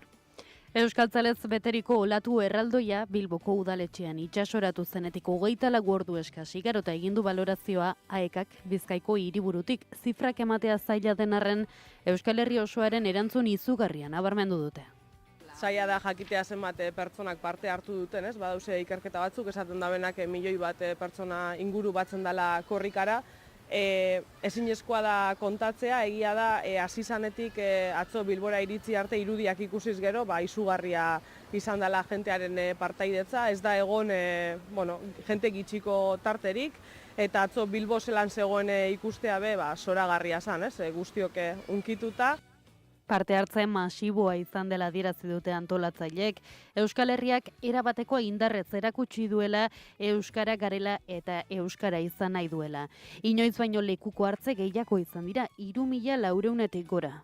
Beti esaten dugu eragileak lekukoa eskuratzera etortzen direnean, gukain bat banatzen ditugu, jakinarazpenak egiten dira, zer nolako... Horrez gain Elordik, korrikaren koordinatzaileak azpimarratu duenez, babes zabala izan du 24. korrikak, eta ez da, egon jende gutxiko kilometrorik. Ororen gainetik Euskal Herria euskalduna denon ametsa dela, eta jende asko horretan jarduteko prest dagoela adierazi du. Zentzu horretan azpimarratu du 24. edizioa pizkundearen korrika izan dela. Askok eraman dute lekukoa korrikan, baina ekintza simboliko horretatik harago konpromisoa eskatu du. Atzo aipatu moduan, 12. egunean jarri dugu begirada, eta horra goaz, atzo mugarria izan zen Bilbo, Euskaldun eta Euskaltzalez betetzea, baina hemendik aurreako lanketak ere askotarikoak izan behar direla argi daukagu, eta horretan jarriko dugu fokua. Horregatik guztiagatik AEKak euskara jarri nahi du herritar guztien esku eta korrikan parte hartu zutenei gonbita luzatzen die euskararen alde jarraitzeko. Honen baitan apirilaren 22an ordubeteko eskola emango dute. Doan, debalde, 100 euskaltegitan. Hasiera mailako klaseak izango dira, oraindik euskarara hurbildu ez direnentzat, eta bestalde, maiatzaren 21an 65 mintzodromo antolatu dituzte Euskal Herriaren luze zabalean. Bain zuzen, korrika aski jendetsua izan da, esaten dute hor, esaldi fetitxa izan daiteke irudi batek 1000 hitzek baino gehiago adierazten duela, eta halakoekin lotuta, agian orain, pentsagarria izan daiteke euskarari dagokionez aldarrikapenak, kexak, haserreak eta bestelakoak plazaratzen direnean, edo adierazpenen bat egiterakoan, ezakite, hausnarketarako edo balio gehigarria ere izan daiteke bai administrazioarentzat, eragilentzat, euskalgintzako jendearentzat korrikak eman duen irudi hori Iñaki. Edo edabidentzat ere bai. Esango nuke ezetz. Baina, ez da... jendea oso erraz bueltatzen da bere... Ez dakit dan egoera natural deituz, ez da batere naturala, aserregotea, denbora guztian. Baina, bai, iruditzen zaite... Izan dela, bueno, espazio oso paro bat, ematen dituela klabe batzuk, benetan bestera batetara berpentsatzeko daukagun egoera, dauzkagun aukerak, daukagun indarra, baina aldi berean batetik ikusten dut jende bat oso fatalismoan sartuta, eta fatalismo hori bihurtu da rekurso ideologiko bat, eta ni horrekin oso kezkatuta nago. Ez da bakarrik euskerarekin gertatzen den zerbait, baina bai euskeraren auzian gertatzen dena, eta da sekula baino okerrago ideia hori. Honetan sekula baino okerrago. Eta borroka guztietan badago jende bat hori ikusten duena. Eta hori lasaigarri gertatzen zaiona. Hor manejatu egiten da. Eskenatoki horretan, fatalista horretan manejatu egiten da. Eta uste du gainera, horrek eragiten dituela konexio batzuk, non piztuko dien argi batzuk, alerta batzuk, eta horrek ekarriko duen erreakzio bat. Nik zalantza handia dauzkat. Azteko premisarekin, sekula baino okerragoz gaude, niretzat hori iauka ezina da, ez dut ulertzen hori esatea. Bestetik ere, egin behar da balantze bat aurretik egin denaz ere, eta esan denaz. Sekula baino okerrago esaten duten horiek, edo beti gaude okerrago, edo bestela balantze bat egin beharko lukete. Eta baita ere ardura bat. Sekula baino okerrago baldin ba gaude, honetan ardura dauzkagunok erantzukizun bat daukagu, eta esan beharko genuke gure partetik zer egin dugun gaizki. Eta horretan ere estrategia berriak zeintzuk izango dien. Sekula baino okerrago baldin ba gaude, aurretik egin dugun errepikatzea, ez da izango inondik inora irten bidea, ez? Iruditzen zait hori, korrikak hori ezin du osatu, ezin du hori sendatu. Dalako premisa beste bat, eta horretara bueltatu egiten gara. Eta beste alde batetik iruditzen zait, badagola beste jende bat, nahi duena irudikatu, bizi ez garen egoera batean bizi garela, eta da batez ere beste garai batzuen nostalgikoa direnak. Eta paradogikoki, nostalgikoa dira garai horretan biktima bezala agertu egiten zirenak. Orduan, ez dut ulertzen nola dan posible nostalgia aukitzea hain txarra izan zen garai aretaz. Egia esateko, garai horiek haue baino okerragoak zirelako alor askotan, gehienetan, guztietan ez baldin bada, eta horretan euskararen auzian iruditzen zait berriro ere bentajismoarekin jokatu egiten dutela. Eta administrazioan hori permititu egiten da. Baimendu egiten da, zaila da hori aldatzea, burokratikoki horrek indarra handia dauka, eta ni beti esaten dute, soziolinguistikaz gutxi dakit, baina iruditzen zait bilatu behar ditugula mekanismoak egoera soziolinguistiko honi buelta emateko. Baina horretarakoa oso importantea dira epeak, zertaz ari garen, bihar gure politika publikoak aplikatuta erabat zenbat denbora beharko genuken horiek ondorioak emateko, eta baita estrategiak ere. Bestela beste gauza guztietaz hitz egitea da, hori, voluntarismoa.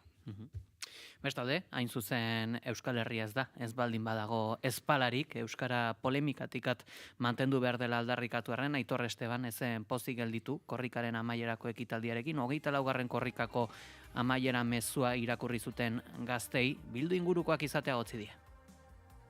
Me sorprendió que el comunicado final se hiciera por 7 jóvenes, pero no 7 jóvenes que precisamente representaran la pluralidad de este país, ¿no? Sino que estaba muy, muy, muy ligado a unas siglas, ¿no? Al mundo de Bildu. Zalantza bera sortu zait, ez dakit, aipagai honek, ez dakit, merezi du, auspotzeak edo Aitor Estebanek egindako kexa horrek itzala egin aldio, korrikak lortutako efektuari, ezakit zer diozu zentzu honetan, Iñaki? Zalantza daukat zein den bere asmoa. Ze komunikatiboki lehenik eta behin esango nuke bere aldetik akats bat dela. Korrika hain da gauza potentea, hortik aldendu nahi izatea, ez dela batera inteligentea. Eta berdina gertatu zitzaion adibidez Palestinarekin, ez? Behari gustatzen zaizkion gauzak EH Bilduri egozten dizkio, baina baita gauza onak ere. Orduan, bere gerra hortan, EH Bildurekin daukan gerra,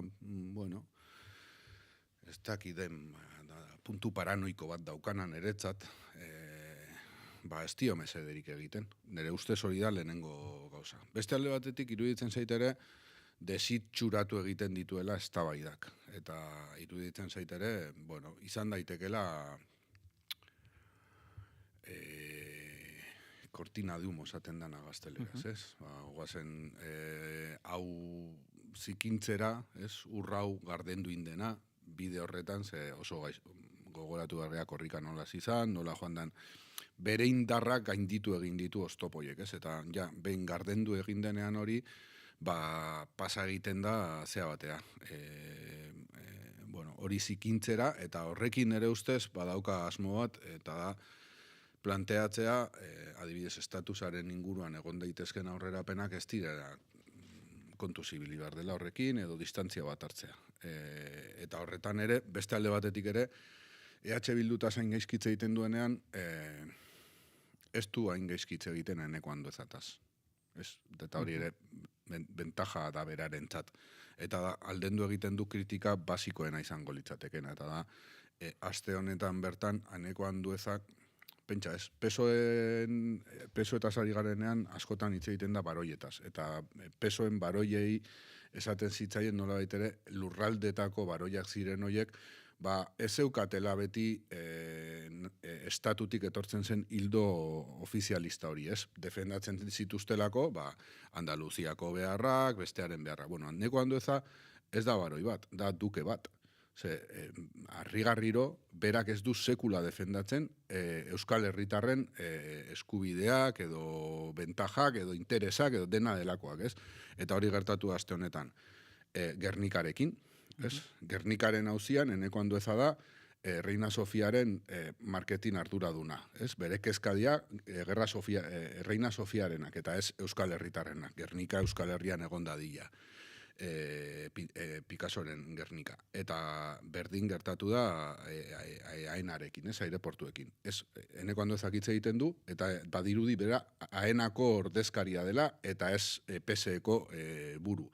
Eta iruditzen zait, horretan, Aitor Estebanek arazo potolo bat daukala harreman horrekin. Oso zaila delako, saiatzea desberdintzen, beraiek egiten duten politiketatik, eneko handoeza egunero kritikatzen duenean gobernu honek daukan jokabidea, eta beste alde batetik bera aparte denean. Eta ze amaitzeko Aitor Esteban eta korrika. Nire ustez oso gaizki uzten ditu bere kideak. Lehenik eta behin, Pradales lehendakaria gaizki utzi egiten du, berak hori rebindikatu behar zuenean ez, berak egin beharko luke, beitu, hor zegoen Imanol Pradales. Eta horren ordez egiten du, beitu, EH Bildukoak ziren, berak esaten duelako, hori da beste zerbait ez, baina hori harrigarria da. Atzo, hori esaten ari zen, bera hori Radio Euskadin esaten ari zen bitartean, ninengoen faktorian Euskadi Irratian. Eta gurekin zegoen Josune Aristondo. Eta, karo, entzuten dezu alde batetik, Josune Aristondo unkituta gazte hoien mezuarekin eta indarrarekin eta diskursoaren berritzearekin, eta beste alde batetik entzuten dezu gaztelera Aitor Esteban, eta esate dezu PNV zein da. Eta euskeraren alde dagoen PNV zein da. Aitor Esteban edo Imanol Pradales eta Josune Aristondo. Nire ustez, ez dakit zer nahi zuen, baina ez du ezer konpondu, eta berarentzat arazo bat den hori agerian utzi du. Horre, gogoan dut ere bai, korrikaren bueltan zala aparta izan zenean, orain burura ez zaite etortzen, baina legebiltzarkidea Ataungo alkatea Xavier Deustoko Unibertsitatekoa Barandiaran. izan zen, Xabier Barandiarenen txio bat ere, zehazki hor atera zen apur bat alderdiaren hildotik, justo zalaparta betean zebiltzala, berak esan zuena izan zen, hemen jakitera bertua gauden hizkuntza bakarra gaztelera da, euskara guztiona da, eta elkarlana da bide bakarra, eta horrek esan nahi du euskaldunon hizkuntza eskubideak errespetatzea gora korrika, pixkat ere banatu egin zen, horre izan ziren eztabaida guzti horietan. Baina atera duzu beste aipagai interesgarri bat, horre Aenarekin zer gertatu den, eta horren buelta batzuk eman ditut etxean, zen justu zalantzak dauzkat batzuetan, askotan aipatzen da, Lakuako administraziotikan distantzia bat Aenarekiko edo distantzia bat abiadura handiko trenarekiko dauden gatazketan, baina iruditzen zaite xetasun oso garrantzitsuak direla, batetikan Aenako enpresan, horre zuzendaritzako kontseilarietako bat ere badela Ainhoa Morondo, Jose Antonio Santanoren gabinete burua, eta gaur egun Lakuako garraio sailburu ordea ere badela Miguel Ángel Páez, Jose Antonio Santanorekin izan dela bere urrenekoa, bere eskuin eskua izan dena, eta Jose Antonio Santano ere izan da Espainiar Estatuko Ministerioko Estatu idazkaria. Batzuetan ematen du, agian esaten zenuen, eneko handeza bada hau eta bada beste hori, baina akaso gertatzen dena da Anduezaren taldean daudela hauek, pertsona aski esanguratsuak direnak eta errealitate paralelo ezberdinak dauzkatela. Bai, eta nik ez dakize puntutaraino kontziente dian ezinezkoa dela beraiek saiatzen diren banaketa hori egiten. Osea, ez dago modurik esateko EAJak eta PSek ez dutela elkarrekin gobernatzen. Bipartito bat dira. Eta batzutan irudikatzen dute, nahi duten bezala, ez? Ematen du, Denis Itxaso entzute dezu, eta ematen du gobierno de concentración socialdemokrata baten aurrean gaudela, onelako zerbait, ez? Eta PSE dala horren buru, eta badirudi onelako politika supera aurrerakoi eta modernoak egiten ari dira, eta hori ez da onela inondik inora. Eta bestalde batetik ikuste duzu, bere ezearekin, ni onartzen dut, Imanol Pradales lekukoarekin ikusteak zehain nindun, lasaitu eta unkitu indun, hau normaltasuna da, baina 25 urte pasadia. Tartean bilendakari eta agerian usten duena da, Urkulluk ez dula sekula, 12 urtetan sekula ez dula lekukoa eraman, ez? Oso esanguratsua da. Baina, karo, ateratzen du Bengoetxea ondoan, eta ados, baldin bada Bilborako kanpainarako lehenengo lasterketa bat, ondo dago. Baina gobernuaren lehendakaritza ateratzen baldin bada, eta berak lehendakaritza irudikatu nahi baldin badu, hankamotz doa, erren doa. Mikel Torres ez delako bertan azaltzen, eta bize lehendakaria ere bera bada, ez? Etengabe daude egoera horretan. Aenarekin erabili dudan argudioa da, ez gustatzen errepikatzea, baina iruditzen zain nahiko esanguratsua dela. Aenarekin esan behar da, lehenik eta behin, 1981an sortu egiten da. Eta 2010an privatizatu egiten da. Gernikako estatutoa 1988koa da. Alegia, Aenaren sorkuntzan edo privatizazioan estatutuaren eskubideak ez baziren bermatzen, lege konstituzional bat izan da, arazoa oinarri horretan dago. Bat, bigarren arazoa da, atzeratu egin dela Gernikako estatutuaren kumplimentua. Orduan, bai legearen aldetik eta bai kapitalismoaren ikuspuntutik, Aenaren aitzakiak ez dira zuzenak. Izan ere, demagun, utzi dezagun legearen auzia alde batera. Eta guazen, kapitalismoa hitz egitera, ez? Aenaren arazoa da, planteatzen dutenak, eneko handezak esaten zuen bestegunean, Aena lasai egon daiteke. Lasai egon daiteke, bere interes pribatuak babestuta daudelako, demagun. Hala ere, Aenak Brasilen operatu egiten du, eta Inglaterran ere operatu egiten du. Eta bertan operatzen du bertako administrazioaren baimenekin.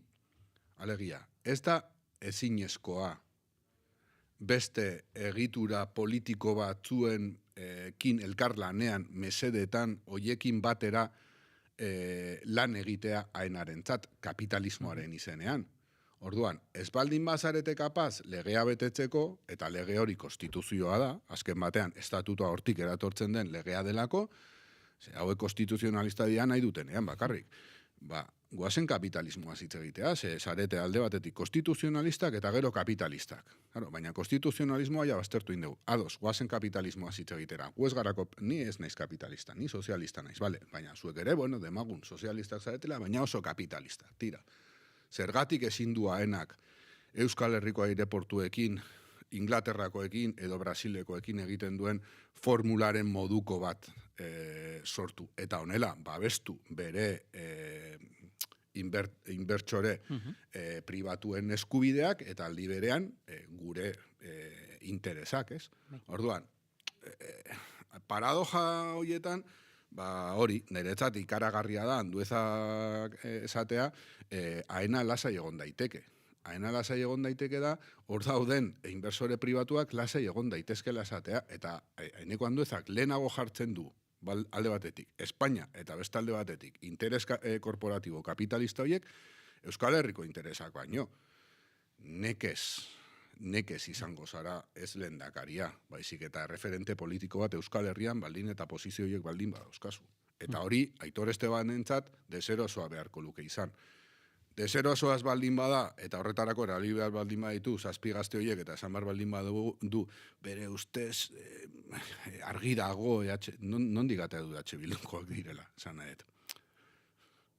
Ez que, esplikatu beharko luke ere, ez? Askatasun ideologikoaren izenean, bere hori zer da, berak egin duen ikerketa bat, begiratu du beraien Instagram kontuak, nola atera du ondorio hori, itxuragatik, eta bestea da, non daude egiko gazteak. Hori ere beste galdera oso garrantzitsua da. Horre sare sozialetan, baten batek ikusi dut, jatorriz, Ricardo Arregiren mezua izan zela, lekukoak eraman zuen lehenbiziko mezua, Ricardo Arregi eusko gaztedikoa zela, klaro, adibidez, etxanarik eta praktikoa egin nuen, harri nintzen behiratzen, eta nor da gaur egun egiko erreferentzia bat izan zen Joseba Diez legebiltzarkidea, bere gazterian, zilegitasun osoz, hor bere kurrikuluman jartzen duena da, 8 urtez futbolaren bueltan ibili izan dela, Alabesen inguruan, eta noski, guzti zilegia, eta bejondeiola horregatikan, baina, noski, horra dibez, Joseba Diazen referentzialtasun hori, probestuko da, Euskal Kirolen gala baterako, baina Euskal Gintzari dago kionerako, Joseba ez dute daituko. Ez, eta hone dauka beste buelta bat, eta da, lotura zuzenagoan ere ustez daukagun arazo estrukturaletako batekin, eta da, EAJ oso patrimonialista da euskal instituzionalizazioarekin. Eta maila batean uste du berari dagozkiola horren eskubide nolabait ere, besteak gonbidatzen ditu beren festara, baina azken batean uste du bereak direla nolabait esateko, ez? Eta orain arazo handi bat daukagu alternantzia politikorako eskubidearekin. Gurea bezalako demokrazia formal batean alternantzia da osasun demokratikorako mekanismo bat.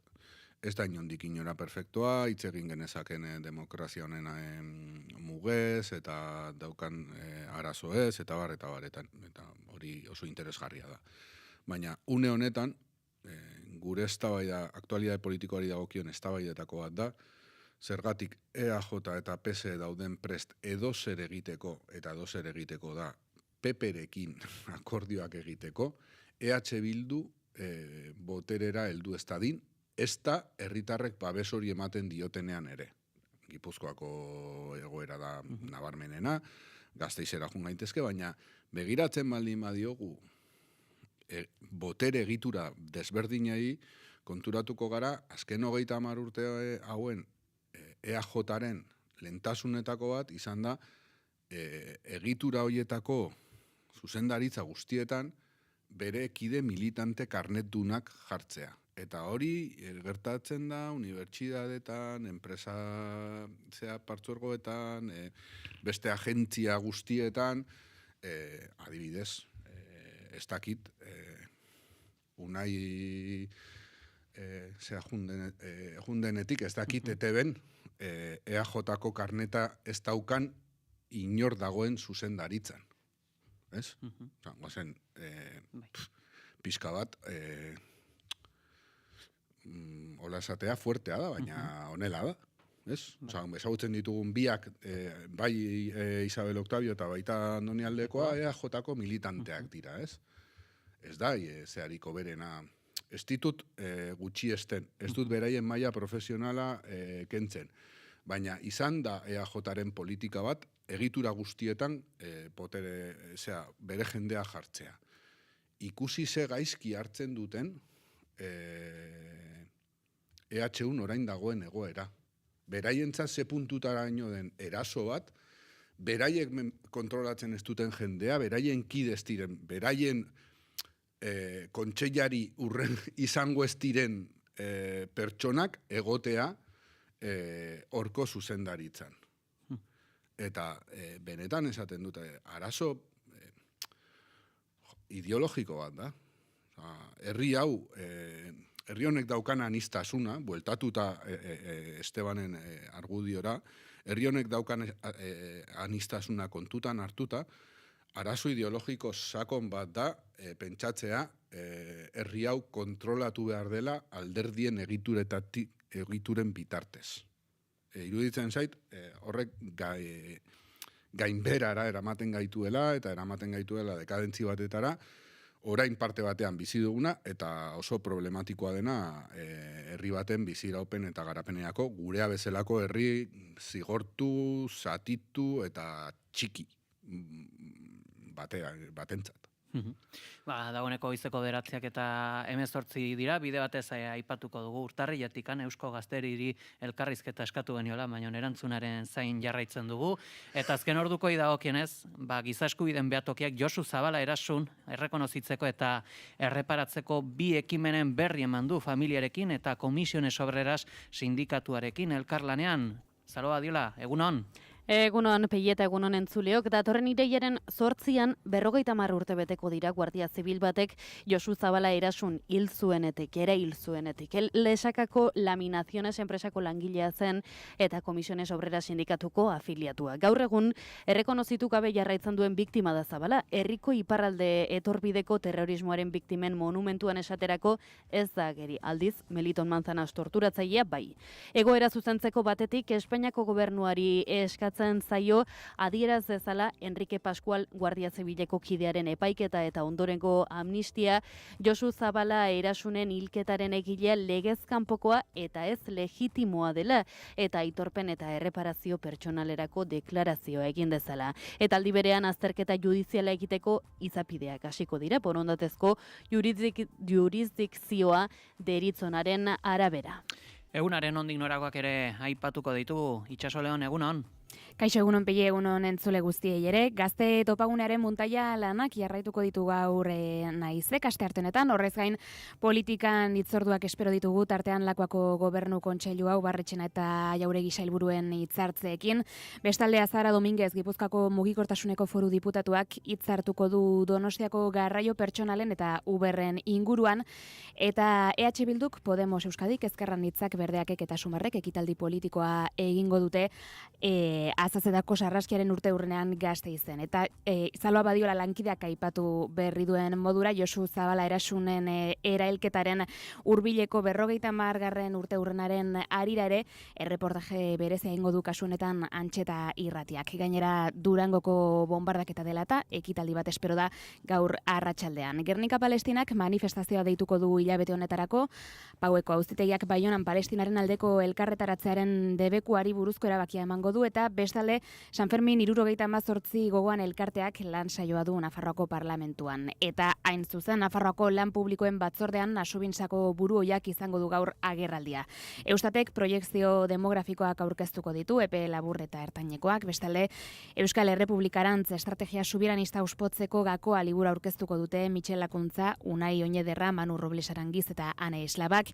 Beste barre batzuk ere egin daitezke feminismoaren seriotasun jasanezinaren mitoa desaktibatuz ikerketa lana aurkeztuko du Emakundek, eta Euskal Herriko transmugimenduak kontzentrazio batera deitu du Gurutzetako Unibertsitate Ospitalearen aurrean transfobiarik gabeko osakidetza bat aldarrikatzeko eta orain arte genero identitatearen unitatean jasandako tratutxarrak salatzeko. Amaitzeko kulturan jorratuko ditugunen artean, BBK Laiben 20. urte hurrena, Ipar Euskal Herriko musika ekosistemako eragileek sortutako Ereinez elkartearen aurkezpena, edo Javier Muguruzaren Kafe Moka eleberriarena. Hoiek gaurko espero ditugunak, Pegi. Ederto, eskerrik asko itxaso. Gero arte.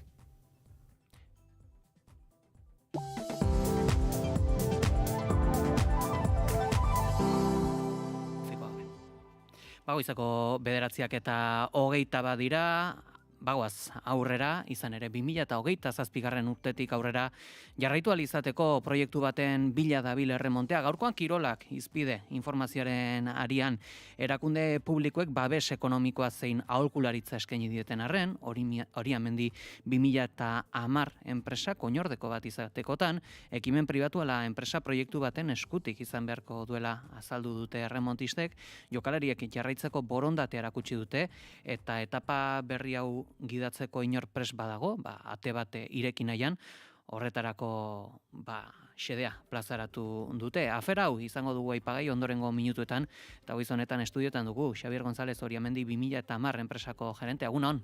Egunon. Oriamendi 2010 enpresak 2027 urteaz geroztik ez duela aurrera jarraituko, jakinarazi du, jakin nahi dugu, zer gertatu da, nola heldu da erremontea une honetara? Bueno, ez da gauza berria. Guk orain dela 2 urte komentatu genuen Eusko Jaurlaritzan, batez ere Jose Mari Barrenetxeak ere adin badaukala eta noizbait utziko zula. Eta, lehengo udan arrazo batzuk izan zituen, osasunez, eta erabakizun, aurten izango zela azkeneko urtea. Baina, 2010 urtean Galarreta SL enpresa itxi zuenean, itxi zuen ia egun batetik bestera, eta ezen denbora eman beste zeo zer sortzeko, eta hori hemen 2010 sortu zen, pilotari oiak pixkat bultzatzeko. Oain desberdintasuna da denbora desentekin abisatu dela, eta horkitu behar da orain nork bultzatzen dion proiektuari. Izan zarete instituzioekin, zein izan da jaso duzen erantzuna?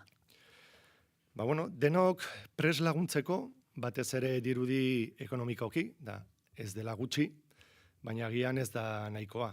Ze haiek ez duten sortuko da estruktura bat erremontea aurrera eramateko. Ez dute fundazio bat, edo elkarte bat, edo ezer sortuko, haiek lagunduko diote, sortzen duen norbaiti. Orduan, hor dago pixka eta arazoa. Riki ere, errelebo falta ipatu zen, aspe enpresari dagokionez. Kirolarloan, pilota munduak ematen du une gozoak bizi dituela, selekzioa, jendetza, zesta txapelketak, baina kudeak eta arloan ez, badago arrakala bat, zer gertatzen da? Nik uste dut, erremontearen kasuan pixkat ohiturak aldatu direla. Lehen diru sarrera garrantzitsua apustua zen, eta apustua tradizionala orain bertan bera dago. Datu bat adibidez, 2010 urtean edo 2011an jaialdi batean lortzen zen apustuengatik diru sarrera, orain igual 4 hilabetetan lortzen da. Orduan, hori konpentsatzea ez da erresa. Eta gainea frontoira juteko ohitura erremontearen kasuan pixkat galdu inda. Orduan, finaletan, edo lehengo egunean bezala, debutante batzuk hasten dienean, jendea badator frontoira, baina beste egun guztitan zaila da jendea Galarretara eramatea. Gurekin daukagu ere, bai? Imano Lanza erremontista, egunon? Berdin. jarraitzeko borondate aldarrikatu duzu, jakin nahi dugu, nola joan dira azken partidak, nabaritzen da, albiste eman zenetikan ezoikotasun batzuen artean? Bueno, lehenengo gauza, eskerrak emanen izkizuen remontiai tarte bat itatik naizeko talde guztiai. Eta zuk esan denakoan aria, egile esan nabaitu deuna da, bai atiak iriki zaizkigula, guk joditugun atiak irikin dizkiguela prentsa horreko horren aria, instituzioak eta momentu ontarte hori amendik eukituen esponsorrekin daitzeiteko kontaktun jarri ganean oso erantzun hona eukideu, baina oraindik ez dugu bilatzen egean, esango dugu, enpresario, entitate pribatu hori ez. Jaso genitun pare bat mezu interes pixkat eakusten, baina ezin dugu esan oraindik ezerta iritsianik, ez da, oso mezu xumiak izan du ja, guk komentatu genien, hori amendi prest da hola akutsi beharreko kontu datu guztik emateko, baina guain gozoi stand-by esatena dago. Ezinezkoa zaigu, zuzenean orain partida batera joatera, baina azken partiden lekuko bai izan zen Egoi Belategi lankide, egunon Egoi? Egunon, Pelle, egunon entzule guztiak, ongiru ditzen bazaizue lehenik eta behin, Galarretako soinuan egon nukezuekin partekatu.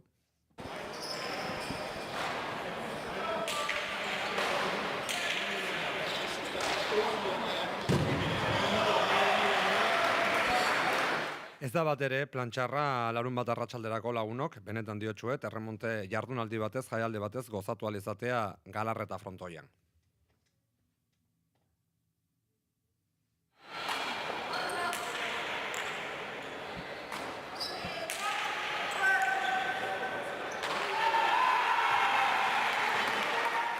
Hernaniko Galarreta frontiko ateak ireki zizkiaten pasaden larun batean, eta Xavier, zuri, Oriamendi 2010ko ordezkari bezala eskerrak ematea, baita ere, erremontari guztiei, erraztasunak baino ez dintulako bertan topatu, eta bi gazteren debutaz gozatzeko parade izan nuen, baita ere, berria txapelketaren baitako bi partidez. Iban Larrañagak jokatu zuen arratsaldeko azken partida, eta berak azaldu zizkigun txapelketa honen nondik norakoak. Bai ez, azkenengo urteetan berria txapelketa bigarren mailako pelotairi aukera ematen txapelketa dizen da, baina aurten ikusita azkenengo txapelketa izetia dakala eta gainetik pelotai kuadroa pixkat lesio aldetik eta pixkat motza gehauzagula, aukera eman digu bai lehenengo mailako eta bai bigarrengo mailako nahaztuta txapelketa joatzea eta irutza txapelketa politia izin lehikela, bai gazteek azkenean lehenengo mailako pelota egin jogatzeko, naiz da bikoten bat beste bastante desorekauta hartzen duen, baina irutzat oportunidad politiala gaztentzako eta txapelketa politia izin lehikela. Aurrera egin baino lehen utzi dazu esaten berria txapelketako lehen partida, Segurola eta Aldabek irabazi zutela, Jabalera eta Iestaran Segarnaren aurrean, bisetak irabaziz 15-7, 15-8, oso lehiatu izan zen, bigarren partida, kasu honetan Susperregik eta entzun berri dugun Larrañagak irabazi zieten Arluziaga eta Juaneneari, 15-11, 7-15, 8 eta 3 azken setean. Aurretik, esandakoa, berria txapelketatik kanpo, Martispe eta Goikoetxea 7garrenak, menden hartu zituzten Aiestaran 7garrena. Eta Ugarte bigarrena 15 eta 14 eta 15 eta 2ko markagailuarekin aldarte ezberdinean, baina Jokin Ugarte eta Imanol Derroda Martispe debutariekin izan ginen. Bai, lehenengo zetan nahiko txukun ibili geha, guztua egia esan, sake eta jokuan ebai, baina bigarrengoan pixka bat makalduin geha, eta ena izozo guztua ibili, baina lehenengoa tanto baten gati bakarri galdu dugu, 14-15 eta bigarrengoa ja alde handia atera igue. Gaur da lehenengo eguna eta pixkanak hasiko gara goraka egiten. Nik uste nahiko txukun ibili garela gaur, bigarren zeta oso polita ezten izan arren eta pixkanak hobetzen junga gara.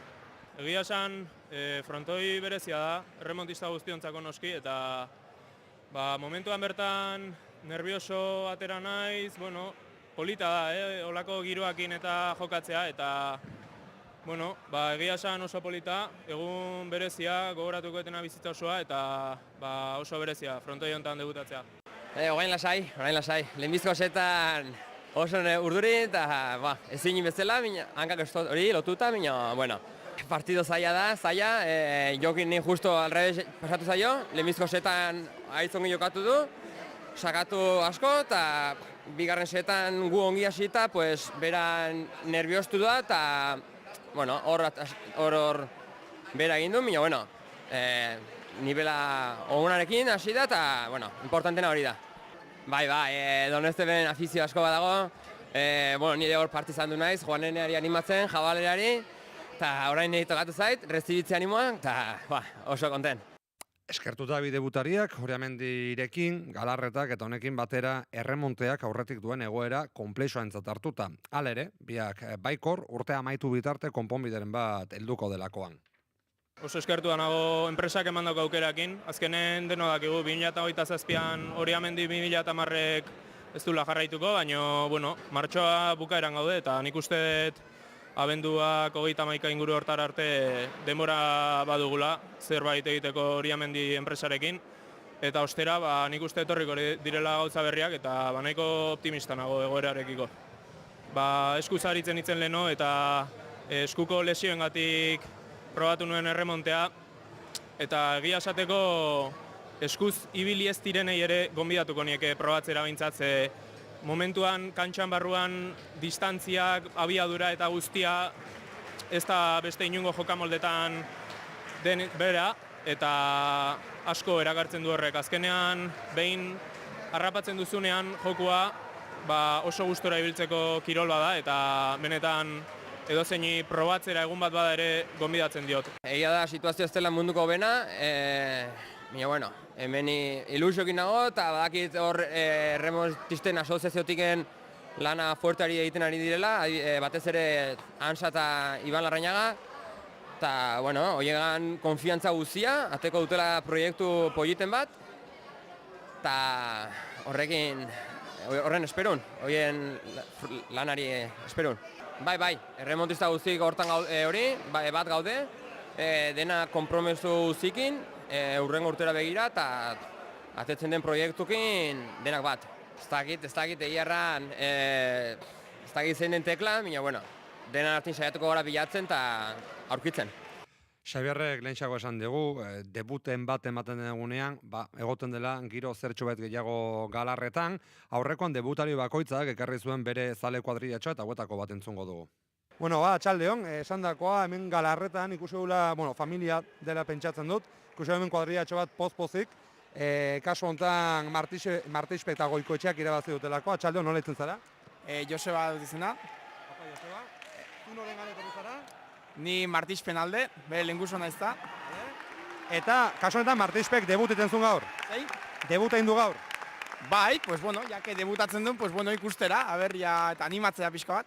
Debuta, eta irabazi estu, 14 baina eraman dute azkeneko tantoan garaipena. Bai, justo, baina, bueno, horrebili da, tanto batzuk onak ikusi dira eta hola, eta, bueno, asko ez dugu lertzen, baina animatzea lenguzoa beti. Lehen aldia da etortzen zanetenak Galarretara erremonta ikustera? Bai, eta lehen aldia erremonta ikustera ere bai. Eta zer mozko izan da esperientzia? Polita, interesante, hola. Bueno, asko ez ulertu garren badakizu, pues más o menos, tanto batzuk fuerte, beste batzuk suave, bueno. Beste pilota modalitate batzuk zale zara? Bueno, eskupelota ere, lehen jolasten duen, eta hola, eta ikusi ere gutxi, baina, bueno.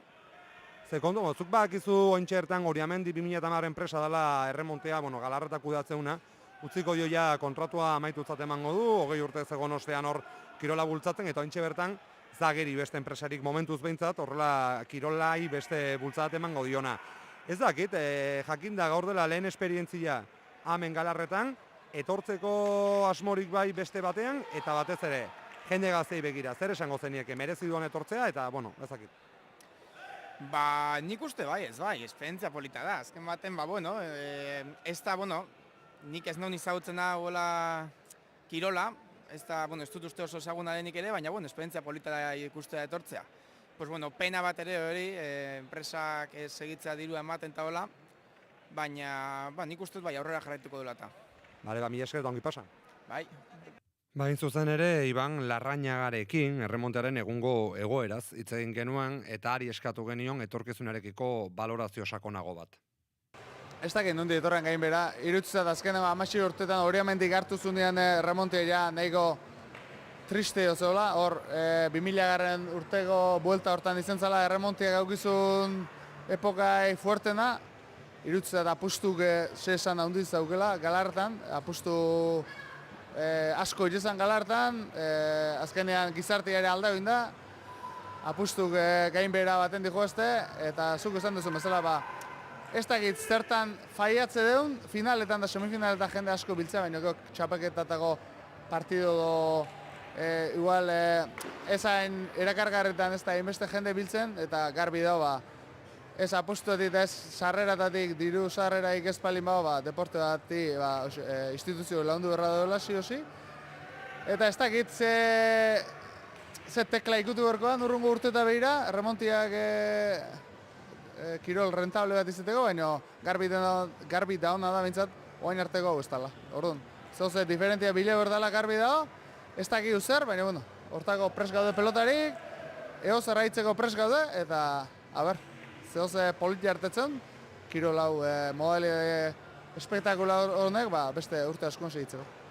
Epatu duzu apostuak pera doazela, uste dut hori badela joera bat alde zina dana, gero baita zenbakia dira, sarrerak saldo behar dira, eta zentzu horretan, sentziaziak baita ere erremonte ezagutu bai, baina igual oso gertuko ezakaten horiek, Galarreta Oriamendik dagoeneko bere ibilbidea amaituko zula jakiterakoan, askok pentsatu dute, kaso hor gatazka bat egon dela, talkaren bat edo, baina uste nabarmendu behar dara ez, Oriamendik egindakoa izan da ekarpen oso handia, baina nolabait ere ezintzela horrela jarraitu. Bai, garbi esan berra dago, Oriamendik 16 urte hauetan egin du lana goraipa bimerdala, remontiai azkenengo 6 urte hauetan ikusgarri tasun maiatik amentzat bai telebista aldetik, bai teknologia aldetik, bai kaskoto kamera, bai hemen reboteo kamera hauek, 1000 gauza bai presentazioetan, bai kamisetak itxeo garaian, itxen lana aipagarri ala, Oriamendik aldetik txapelak entzeko moguko lan badala, eta beste aldetik ekonomikok gire, irutzat, 16 urte hauetan ez zela diru asko ikusiko, eta gehiago esan da, dirure jarren berko zela seguramente kironi aurrera segitzeko, eta Oriamendik aurrean azkenean pelotarik bakiu ze lan eta ze esfortzu inden, eta guk azkenean Oriamendik hori esate dugu, pelota idanak Oriamendik zor diona, ez da idatzita, baina bueno, oain azkenean normala bezala Jose Maik edadian aurra junda, bere osasun arazoa diala, pauso bat alboa ingo, ez dut uste atzea ingo porque beti ongoa remonti. Eta entzuleok, zalerik Fidelenekin ere izan ginen, astero hor direnekin, eta hauei ere galdetu genien etorkizunaz eta konponbiderik agertuko ez balitz, galduko litzatekenaz, kirolaz arago badualako. Imanol, entzun ongi zale hau ezaguna duzulakoan bainago. Ni naiz Rosantza, antza bigarrenan izeba, eta Urnitatik nator. Bueno, Aranoarra naiz, baina Urnitan bizi naiz aspalditik. Imanol antzan izeba, hoize txibatu diate lehentxeago, ointxe bertan, egon diteken, erremontestarik onenez bada, onenetarikoa, Mastersan azken irabazlea, bueno, arro ongo zarete familian. Bai, oso pozik gaude danak. Behar kontentu eta, bueno, laugarren aldiz irabazi du errenkan Mastersa, aurten, eta, bueno, hortxe dabil. Gero, pues, besua pixkat nekatuta, eta oain deskanso pixkat hartu du. Besua pixkat zakadan bihartua, bueno, bai, eske udaran, banakakoa txapelketan hasi izan, baina Barrenetxean kontra suspenditu intzun partidua, zergatik, tiroia eman zion besoburun, eta gero beste bi partidu jokatu zituen, semifinalea iritsi izan, baina hortik aurrera ezin izan zuen. Semifinala ja Joanenean kontra galdu, eta gero, klaro, zaintzen egon pixkat, baina gero segitu du jokatzen, parejatakoa, zubirikin, urare irabazizun, gero Mastersare bai, baina oain ez dakit, hilabete bat, o, bueno, azteko goku bakin bera, baina ez dakit noiz hasiko den, laizterriko lasikoa. Rosa, aipatzen gaitzen moduagatik ikusten naiz, baiet, bazarela Iloban zalea, baina oroar esango nuke zurremonte zalea bazarela, ez? Askotortzen zare honean? Beti. larun batero etortzea, bueno, ni eta familiare bai, amare asko etortzea, bueno, ama batzutan ezin du nien, pues ez deu ekartzen, baina asko etortzea berare eta gu beti, eta Imanol espadu jokatzen gehienetan. Entzulei esango dugu, gaur adibidez, Imanolek ez dula jokatzen. Ez, gaur ez. Lehengo larun batien etzun jokatu, hilabeti honetan ez da jokatzen nahi, baina gu etorria beti. Eta bueno, gustatu. Bueno, a ber, Imanolek debutatu zuen arte, egia esan, ez ginean askore etorri senarra eta bilek, bai, baina ezken Imanolen aita ibili izan pixkat, nere anaia zan. Hiltzan 2011an da nere anaia zan, eta uraz izan remontien entrenatzen pixkat, baina, bueno, lana zakala eta geho baserriko lana eta etzan iritsi. Eta orduan lehengusu batek debutatu zuen, nere lehengusu batek, eta orduan egile esan gutxi etorri ginen. Baina geho, Imanole debutatu baino lehen senarra eta bilek hasi ginen etortzen, eta geho familiosua, Imanolek 2011an, ez 2015an debutatu zuen, eta gehoztik hemendik atera gabe. Ezagit, Rosa Ansaizebaren mezua, ezagit, bazenekien, Imanol, elkarrizketa intzioten edo ez usteko izan da? Ez usteko izan da, erabatekoa. Gotzego, Imanol, ni harrituta joan nintzen, gogoratzen ditulako partida guztietako unera bakigarriak nork egin duen tantoa nola eta pasia ikusten zitzaion. Pasioa ikaragarria eta zuk esan bezala memoriare ikeragarria, ez? Askotan, ni baino asko zebetu agizki, zuzen duitezki datu noiz debutatu eten, dakizki final guztik, fetxeak aurkarik, lesio guztik, eta hor ikustea, batzuntzako behintzat ze importantian kirola, unibarne, eta horreatik gaude laneako eta grinonekin erremontia jarra izan, ez da ikustealako batzuntzako behintzat naiz gutxi gehan garrantzitsu dela. Atentzioa deitu digu eta grazia egin digu ere, entzun dugunean zalea nola bere kuadrillako debutalariaren buelta nola heldu diren galarretaraino, hor ere sortzen da inguru bat, gizatalde kolektibo bat, erremontea jarraitzen duena, eta agian horren adibide ere bada, horre Imanol de Rueda Martispek esaten zuen, konfiantza bazut ez dakit, sentitzen duzu zuke presioren bat edo pixkat bideragarritasuna eman beharraz erremonteari? Estimatu dut bere hitzak, eta ez presioa ez tinungua sumatzen ez. Azken ni zorretan sentitzen naiz remonteakin, 15 urte azkatenetik gaur arte bizitzeko modu bat izan duan etzako erremontea, eta iruditzen zait guain nola bat bueltatzia tokatzen zaitela ez, presioa baino gehiago barrutik ateatzen zaiten zoze da, nik uste Ibanek berdina sentitzeula, nola bat gure trajektoriangatik hemen bukatu dugu, nola bat pelotarin representazio gisa, eta nik mezua martu izpio bezala ilusionatuta dauden gaztiedi esango nieke dena emango duela behek guk eukideun aukera hori eukitzeko. Bazkat burun pelotari gazte batzuk iruditzen zaitena etorkizunean asko jogatu ezaketela eta erremontiai asko emango dela, eta guantxe bertan esatizuten bezala netzako ezin dut ebitatu hau itia, eta nire mezua positiboa da behaientzako. Ez dakitu haindik ze formatuatako da, baina garantizatu nahiko nilekela, dakiunan ari ez dakitu ze formatu izango, baina 2008 erremontia ongoa. Albista eski posgarria da hori, ez dakit, Xabier, nola hartzen duzu? Lehendabizi, eskertu Iban Larrañagak esan dakoak, ez? Guretzat oso importantea da pilotariak baloratzea Oriamendik egindako esfortzua. Ze Oriamendik ez dago erremontean enpresa ikuspegi bateteatik, baizik eta, erremonteak kirola bultzatzeko asmoz. Orduan, guri gustatuko litzaiguke, pilotariak gehiago irabaztea, eta jende gehiago frontoian egotea, eta aldegun guztia egin dugu, batzutan ez dugu asmatu, eta etorkizunean espero dugu nola edo ala gauza aurrera joatea. Guk hortan gaude, gure bidetik, alderdi politikoekin hitz egiten, eta pilotariak ere beraien aldetik esfortzu berdina egiten. Eta espero dugu urtea bukatu baino lehen 2027-ako zerbait egotea, bai edo bai. Horre, bizitzeko modua, aipatzen zen hori ere bada, pilotaz bizializatea.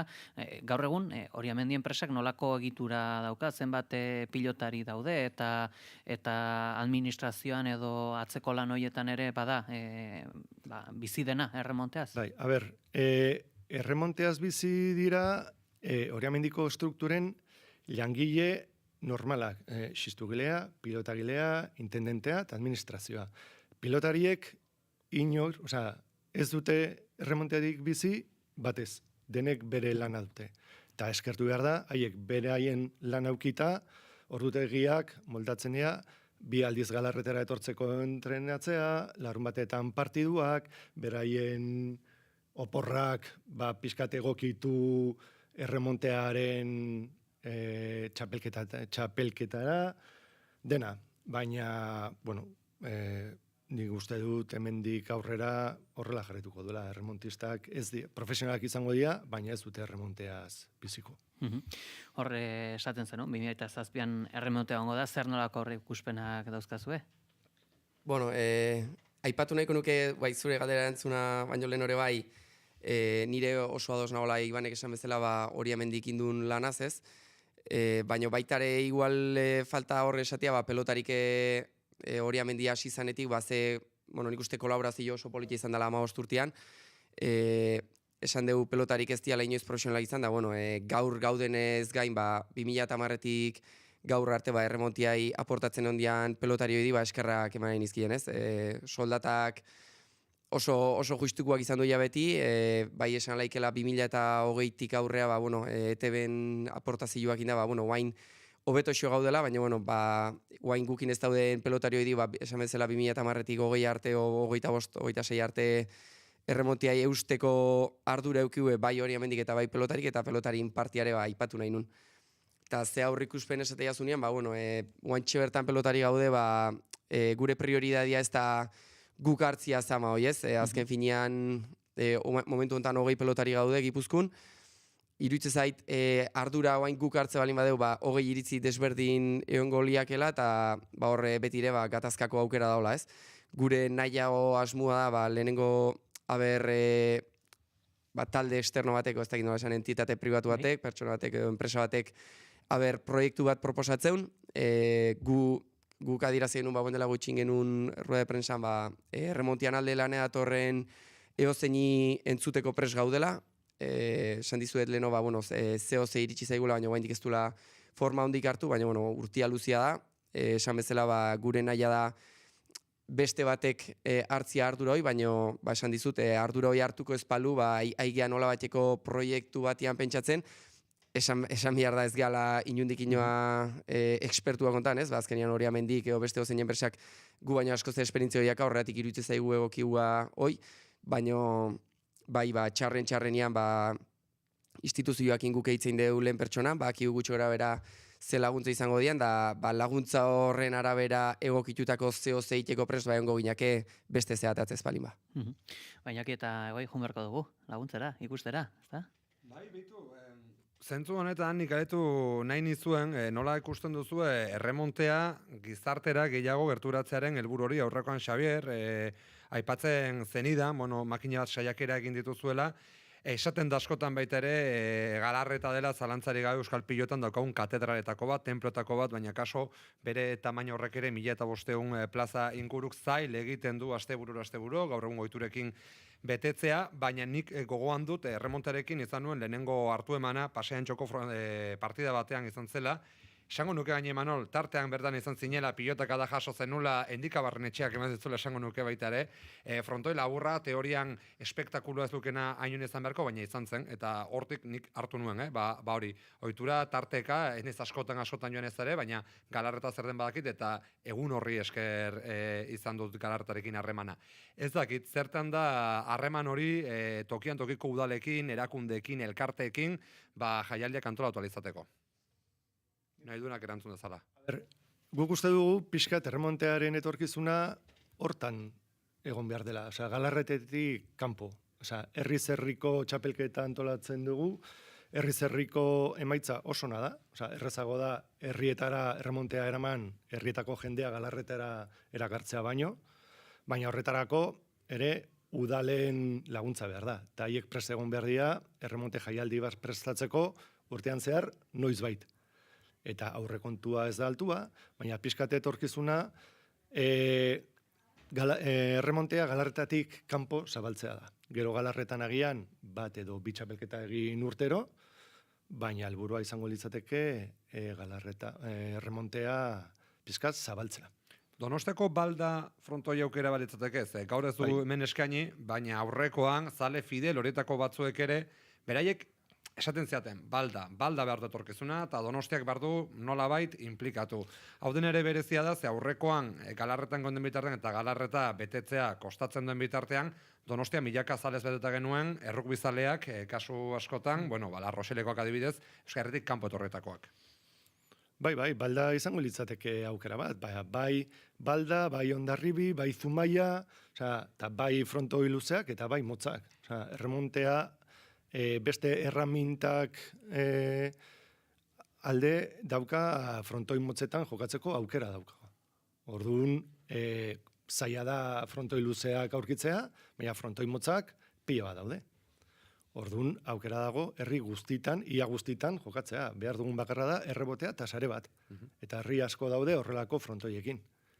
Eta pixkat, remonta itinerante bihurtu beharko litzateke. Bai. Nafarroari dagokinez, ari gara jomugan jartzea, jomugan foko beto esan da Eusko Jaurlaritzan jartzen bereziki, baiz ezagunaztu, erremontea baita Nafarroako iparraldeari malerrekari eta baztani bereziki lodutako kirola dela. Ez dakit, Nafarroan bertan erakunde publikoekin bestelako harremanak izan ote diren, uharteko frontoia itxita dago duela baita makina bat urte, ez dakit Nafarroan ere susperraldi horretarako asmorik edo interesik agertu duten. Eske Nafarroan badago erremonte fundazio bat. Orduan eta haiek, akordio bezalako, haiek Nafarroan egiten dute lan, Nafarroko herrietan, eta guk Gipuzkoan. Eusko Jaurlaritzak argi utzi du, haiek ez dutela horrelako egitura bat sortuko. Orduan hor daukagu guk zailtasuna. Haiek fundazio bat edo elkarte bat sortuko balute, gero ja da aurkitzea, nor jartzen duen dirua. Baina egitura hori da sortu behar dana. Eta Nafarroan badago, baina Euskadin ez. Bai, nik pixkat bindituzun bi galderan aria pelotaren iritzia konpletatzeko, bai bastante ados gaudela Xabik esan duenakin, ez? Azkenia gu nahi balin badeu, gu iruditzen zaigu galarreta dala pieza fundamental bat, ez? Historikoki irutzai, hemen ingurun daun fronto jobena dela eta ikuskizuna handina horre mateala, baina nahi balin badeu jendia galarretak herri, lehenengo remontia jendia gana eman behar dugu, ez? Orduan pelotari esan dizut, gure idea hoitan bi lanketa ikustetu oso importantia, alde batetik Gipuzko mailan erremonte eskolak sortzia, gutxinez 3, hori da pixkat gure idea, ez? Ja urnitako pelota Arturo honakin harremanetan jarri bat 2027 bida urnitan tartetxo bat emateko erremontiai, beste batzuk burundazkau, Iban Larrañagatan eta zaparte, hemen lanoitan aritz eskuderon laguntza eukitzen egea, asko daki gai honin ingurun, federazioa lanien ondua, pelotako juez izan dua, pelota eskolen ardura dune ondua, orduan, horra egea pixkanaka, aurrera pauso bat eman nahi dugu erremonte eskola gehiago izateko Gipuzko mailan, eta beste aldeatik, Xabi izan duna, ez? Herri gehiago eta iritsi behar dugu, nik uste ez dala horren zaila koexionatzea herriko festetan, nik uste herri kirolak eta eskuzko pelota hilarri guztik sartuta katela behaien programazioan, nik uste erremontia itokitxoa titia lortuko deula, eta esan bezala lehenengo behar dugu ean manguk erremontia pixkat jendiana, geho txapelketa importante hoitan jende hoi galarreta etortzeko. Eta geho Naparroan kontu bateazu, nik personalki beti euki eta harreman ona Naparroko enpresa eta fundazioakin, zehar rueda de prensa horren ari ere bai euki genuen nola batiko kontaktu bat, eta esate ziguen, behaiek bai aportatzeko eta kolaboratzeko prest daudela, ez? Aipatze zuen gaina urten Iruña Europako pelotan kapitalan eman dilela, horre diru laguntza batzuk izango ja, horrek erremontiak diru laguntza horien parte bat hartuko omen du, Euskaleko frontoia 2026an ustet reformatzen bukatuko dela, eta hoi dena nik uste erremontiantzako positibo dela, eta, bueno, esan dizuete hasieran, Xabik eguain aipatzezun, han nola fundazio bat badaon, eta Gipuzko mailan, hoi sortzia faltako litzakela ez. Eusko Jaurlaritzakin bildu ginean pelotarik aipatzez ziguen, inorra ez azaltzeko kasun, emango liguekela nola bateko, ateatzen, informazioa nola sortu zein laiken, da, pelotarik azkeneko errekurtso bezala, preste hongo ginak zerbait sortzeko, baina, esan bezala, oaindik gauza asko ikusi behar dira, asko baloratu behar dira, eta hor da, holaxe da asuntua baingoz. Hauekin gelditzen gara, eskerrik asko zure erremontarloko ezagutzak ekartzeatik gurera. Ezagutza gutxi, baina, aldena, eta ez, eskerrak benetan, hori hemen diri, erremontistei eta galartari, bikain pasatu nuen, lan izan zen, baina zain beste, gehiagotan gerturatzeko erronka badakat nik ere. Hori da, konpromiso hartu beharko dugu. Xabier González, Oriamendi 2010 enpresako gerentea eta Imanol Ansa erremontista Ansa bigarrena, kuraia hon? Eskerrik asko, eta gonbidapena zabaldu, naizeko guztiei galarretara etortzeko, nahi dezutenen. Hori da. Eskerrik asko. Informazioaren aria, naiz irratian. Etxean berrikuntzak egin behar dituzu? Behar duzun guztia daukagu. Sukaldeak, bainugelak, zeramika, armairuak, leihoak, zoruak, ateak, denedarik leku bakar batean. Alkain Hondarribia eta Alkain Astigarraga. Erantzunik profesionalena eta aholkularitarik onena mota guztietako etxeetan espezialistak direnen eskutik. Bai, Alkainen! Kultura eta hizkuntza politika sailak, hizkuntza politikarako sailburu ordetzak diruz lagundua.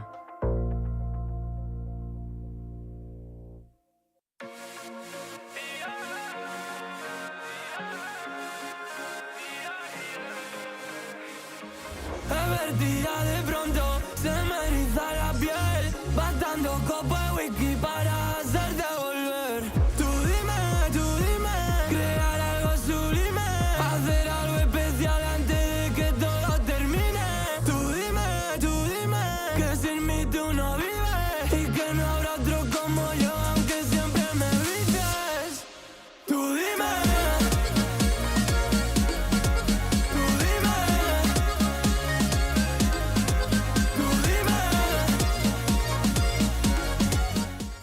Beno, 3 minutu amaitzeko besterik ez, Iñaki ez dakit, remonteari dagokionez, zer nolako ikuskera daukazun, oinarrizko zalea, zauna duzun, egoi bezala mailako zalea, hori esan beharko dugu, Egon naiz, eta gozatuet, asko gustatzen zait, pelota da gehien gustatzen zaidan kirola asko gatik. Eta disiplina den guztietan gozatu iten dut. Ez nahi zalea, baina, hor lehenguzu hori baino, zeo zer gehiago badakit, tantoa nola goten dian eta badakit. Nabarmenduko nuke bi gauza, alde batetik kirolariaren borondate hori, kompromiso hori nik usteet aipatu inbar dena, lasaren nola baitere borondate hori berea propio ezela eta zorretan dagoela esateko hori zorra izateko noizbait jaso behar izan dezu, eta ez da kasua, ez? Oso gutxi jaso dute, eman nahi duten hortarako.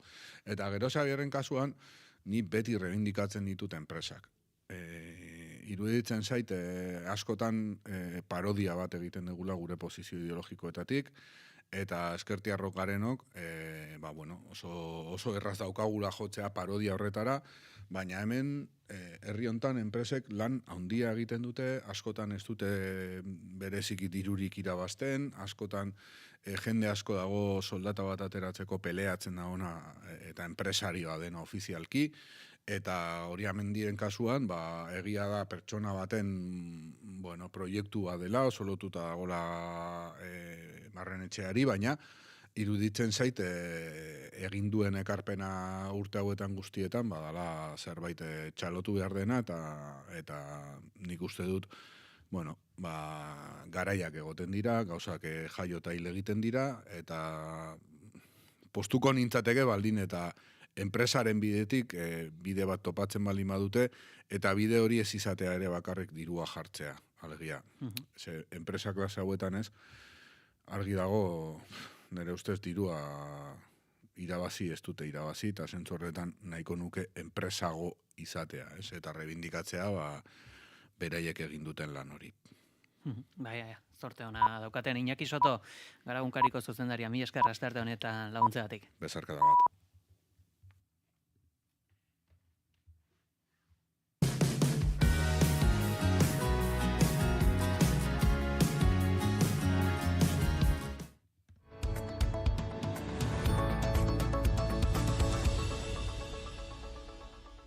Goizeko 10 dira, 62 urteko gizona hilda, astelehen gauean, Zazpirun eta 18 errepidean, errepide honetatik irten da, istripuak, hain zuzen, Ailin udalerrian, Lizarraldian jazo da, bidearen eskuineko ertzatik irten denean autorekin eta ostera, berantz amildu denean. Itxaso Leon, egunon? Egunon, pei egunon entzuleok, SOS Nafarroa 112 larrialdiak kudeatzeko zentroak astelehen gaueko 10 eta 34an jaso zuen ezbeharraren berri, eta Lizarrako parkeko suhiltzaileak inguruko talde medikoa bizi euskarri aurreratuko ambulantzia medikalizatu bat eta Guardia Zibilaren patrullak bidali zituen gertakarien lekura. Gizona gidatzen ari zen ibilgailua Lizarra eta Olatzaguti arteko Nafarroa 718 errepideko 7,5 kilometro puntuan bidetik irten zenean gertatu zen ezbeharra, Artabiko kontzejuaren parean eta esan bezala Ailin udalerrian. Larrialdi zerbitzuek ezin izan zuten ezer egin gidariaren bizia salbatzeko, Iruñeko 62 urteko gizon bat zen eta bertan hilda. Hildakoaren gorpua auzitegi medikuntzako Nafarroako institutura eraman dute autopsia egin diezaioten eta Guardia Zibila ezbeharraren eginbideak bideratzen ari da.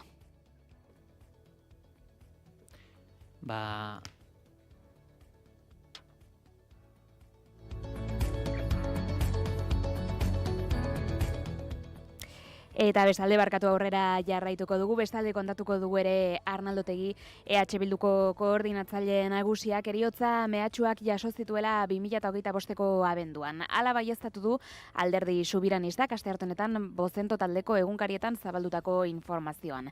EH Bilduko iturriek azaldu dutenez, Legebiltzarreko taldeak 2025ko abenduan jaso zituen mehatxuak Arnaldotegiri zuzenduta esan bezala, EH Bilduk Legebiltzarreko mahaian dituen ordezkariek taldearen izenean gertatutakoa salatu zuten ertzaintzaren aurrean. Astelehen honetan, Otegi Gasteizko epaitegi batean agertu zen, kaltetu gisa eta iturriok adierazi dutenez, EH Bilduk diskrezioa mantendu nahi izan du gertakari hoien inguruan, Ezker Subiranistak ez baitu horrelako egoerak publiko egiteko ohiturarik. Gainera, EH Bilduk gogorarazi du mehatxu horiek Javier de Andrés Euskal PPko presidenteak EH Bilduren sarraskia iragarri eta ordu batzuetara jaso zituztela. Horren ondorioz, Ezkerreko talde independentistak babesa eskatu zion Gasteizko Legebiltzarreko mahaiari eta Javier de Andrés eta eskaeraren xedea aipatu ere egiten ez dituen mezu orokor batekin erantzun zion horrek. Honako hau baino ez zuen adierazi. Eusko Legebiltzarreko mahaiak azkenaldian behin eta berriz gertatu diren egoerak tarteko, uste du modu eraikitzailean eta errespetuz eztabaidatzea sumindura edo kalte pertsonala bilatzen duen edozein adierazpen edo jarreratatik aldendua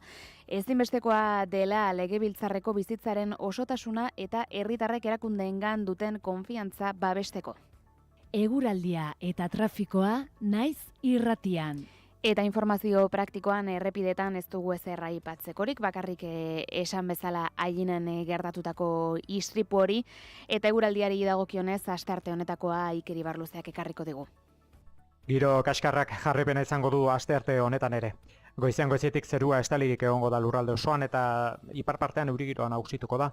Goizeko lehen orduan zaparradak sarri xamar botako ditu eta tarteka mardulak izango dira. Ondoren, eguerdi aldera eta euria zertxoa eta gutxituko da, baina oraindik zaparradekin jarraituko dute.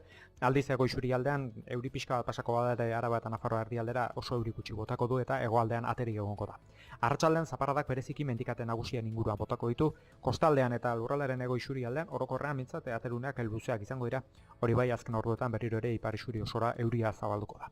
Haizeak iparraldetik joko du bolada zakarrekin mendinguruetan Ebro Bailaran eta Nafarroa hegoaldean. Temperatura minimoek gora ingo dute eta orokorran 3 eta 10 gradu bitartean errendituko dira. Maximoetan aldiz ez da aldaketa handirik espero. Kantauriar isurialdean 8 eta 13 gradu bitartean errendituko dira eta hego isurian 6 eta 14 gradu bitartean. Temperatura maximoetan freskoenak Araba eta Nafarroa erdialdean neurtuko dira. Altuenak aldiz Nafarroa hegoaldean. Hauekin geldituko era. Eskerrik asko Itxaso. Eskerrik asko Pegi. Eta Jon horretik ere bigarren kafeako kideak aurtuko ditugu. Inigo Asensio eta Goiuri Azeiza, egunon. Egunon. Egunon, Pegi bai. Bueno, jakin nahi dugu nolako kontuak aipatuko dituzu gaur. Arituko gara Aitatxo dokumentalaz, aiten dolu eskubideaz diarduen ekoizpena da, eta Nakotz Lasarte Zangiturekin arituko gara dokumentalaren inguruan, eta Maite Tolosa abokatua ere badator gurera, guraso bakarreko familia ereduaz, zer dion legeak horren inguruan, ze aldaketa egon diren azken urteetan, pixkat gai horiek jorratuko ditugu. Eta 24 herrialdetako 351 lagun batu ditu deserrotuak programaren bigarren edizioak, bertan zehar errefuxiatuak elkarteak lan egingo du nolabait ez da klima kapitala, arrazakeriaren aurkako eta feminismoaren begiradetatik bortxazko leku aldaketak eta ulertzeko eta pixka bat kapitalismoan eragina horren inguruan aztertzeko eta bertako arduradunekin ariko gara, bigarren edizio honen inguruan eta bertan izango diren enbate solaskide, aditu eta bestelakoen inguruan aritzeko. Badia gongo bera, eskerrik asko. Eskerrik asko zuei. Eta gure partetik besterik ez, bihar ere bueltan izango da informazioaren aria. Ondo segi, aio! Naiz irratia.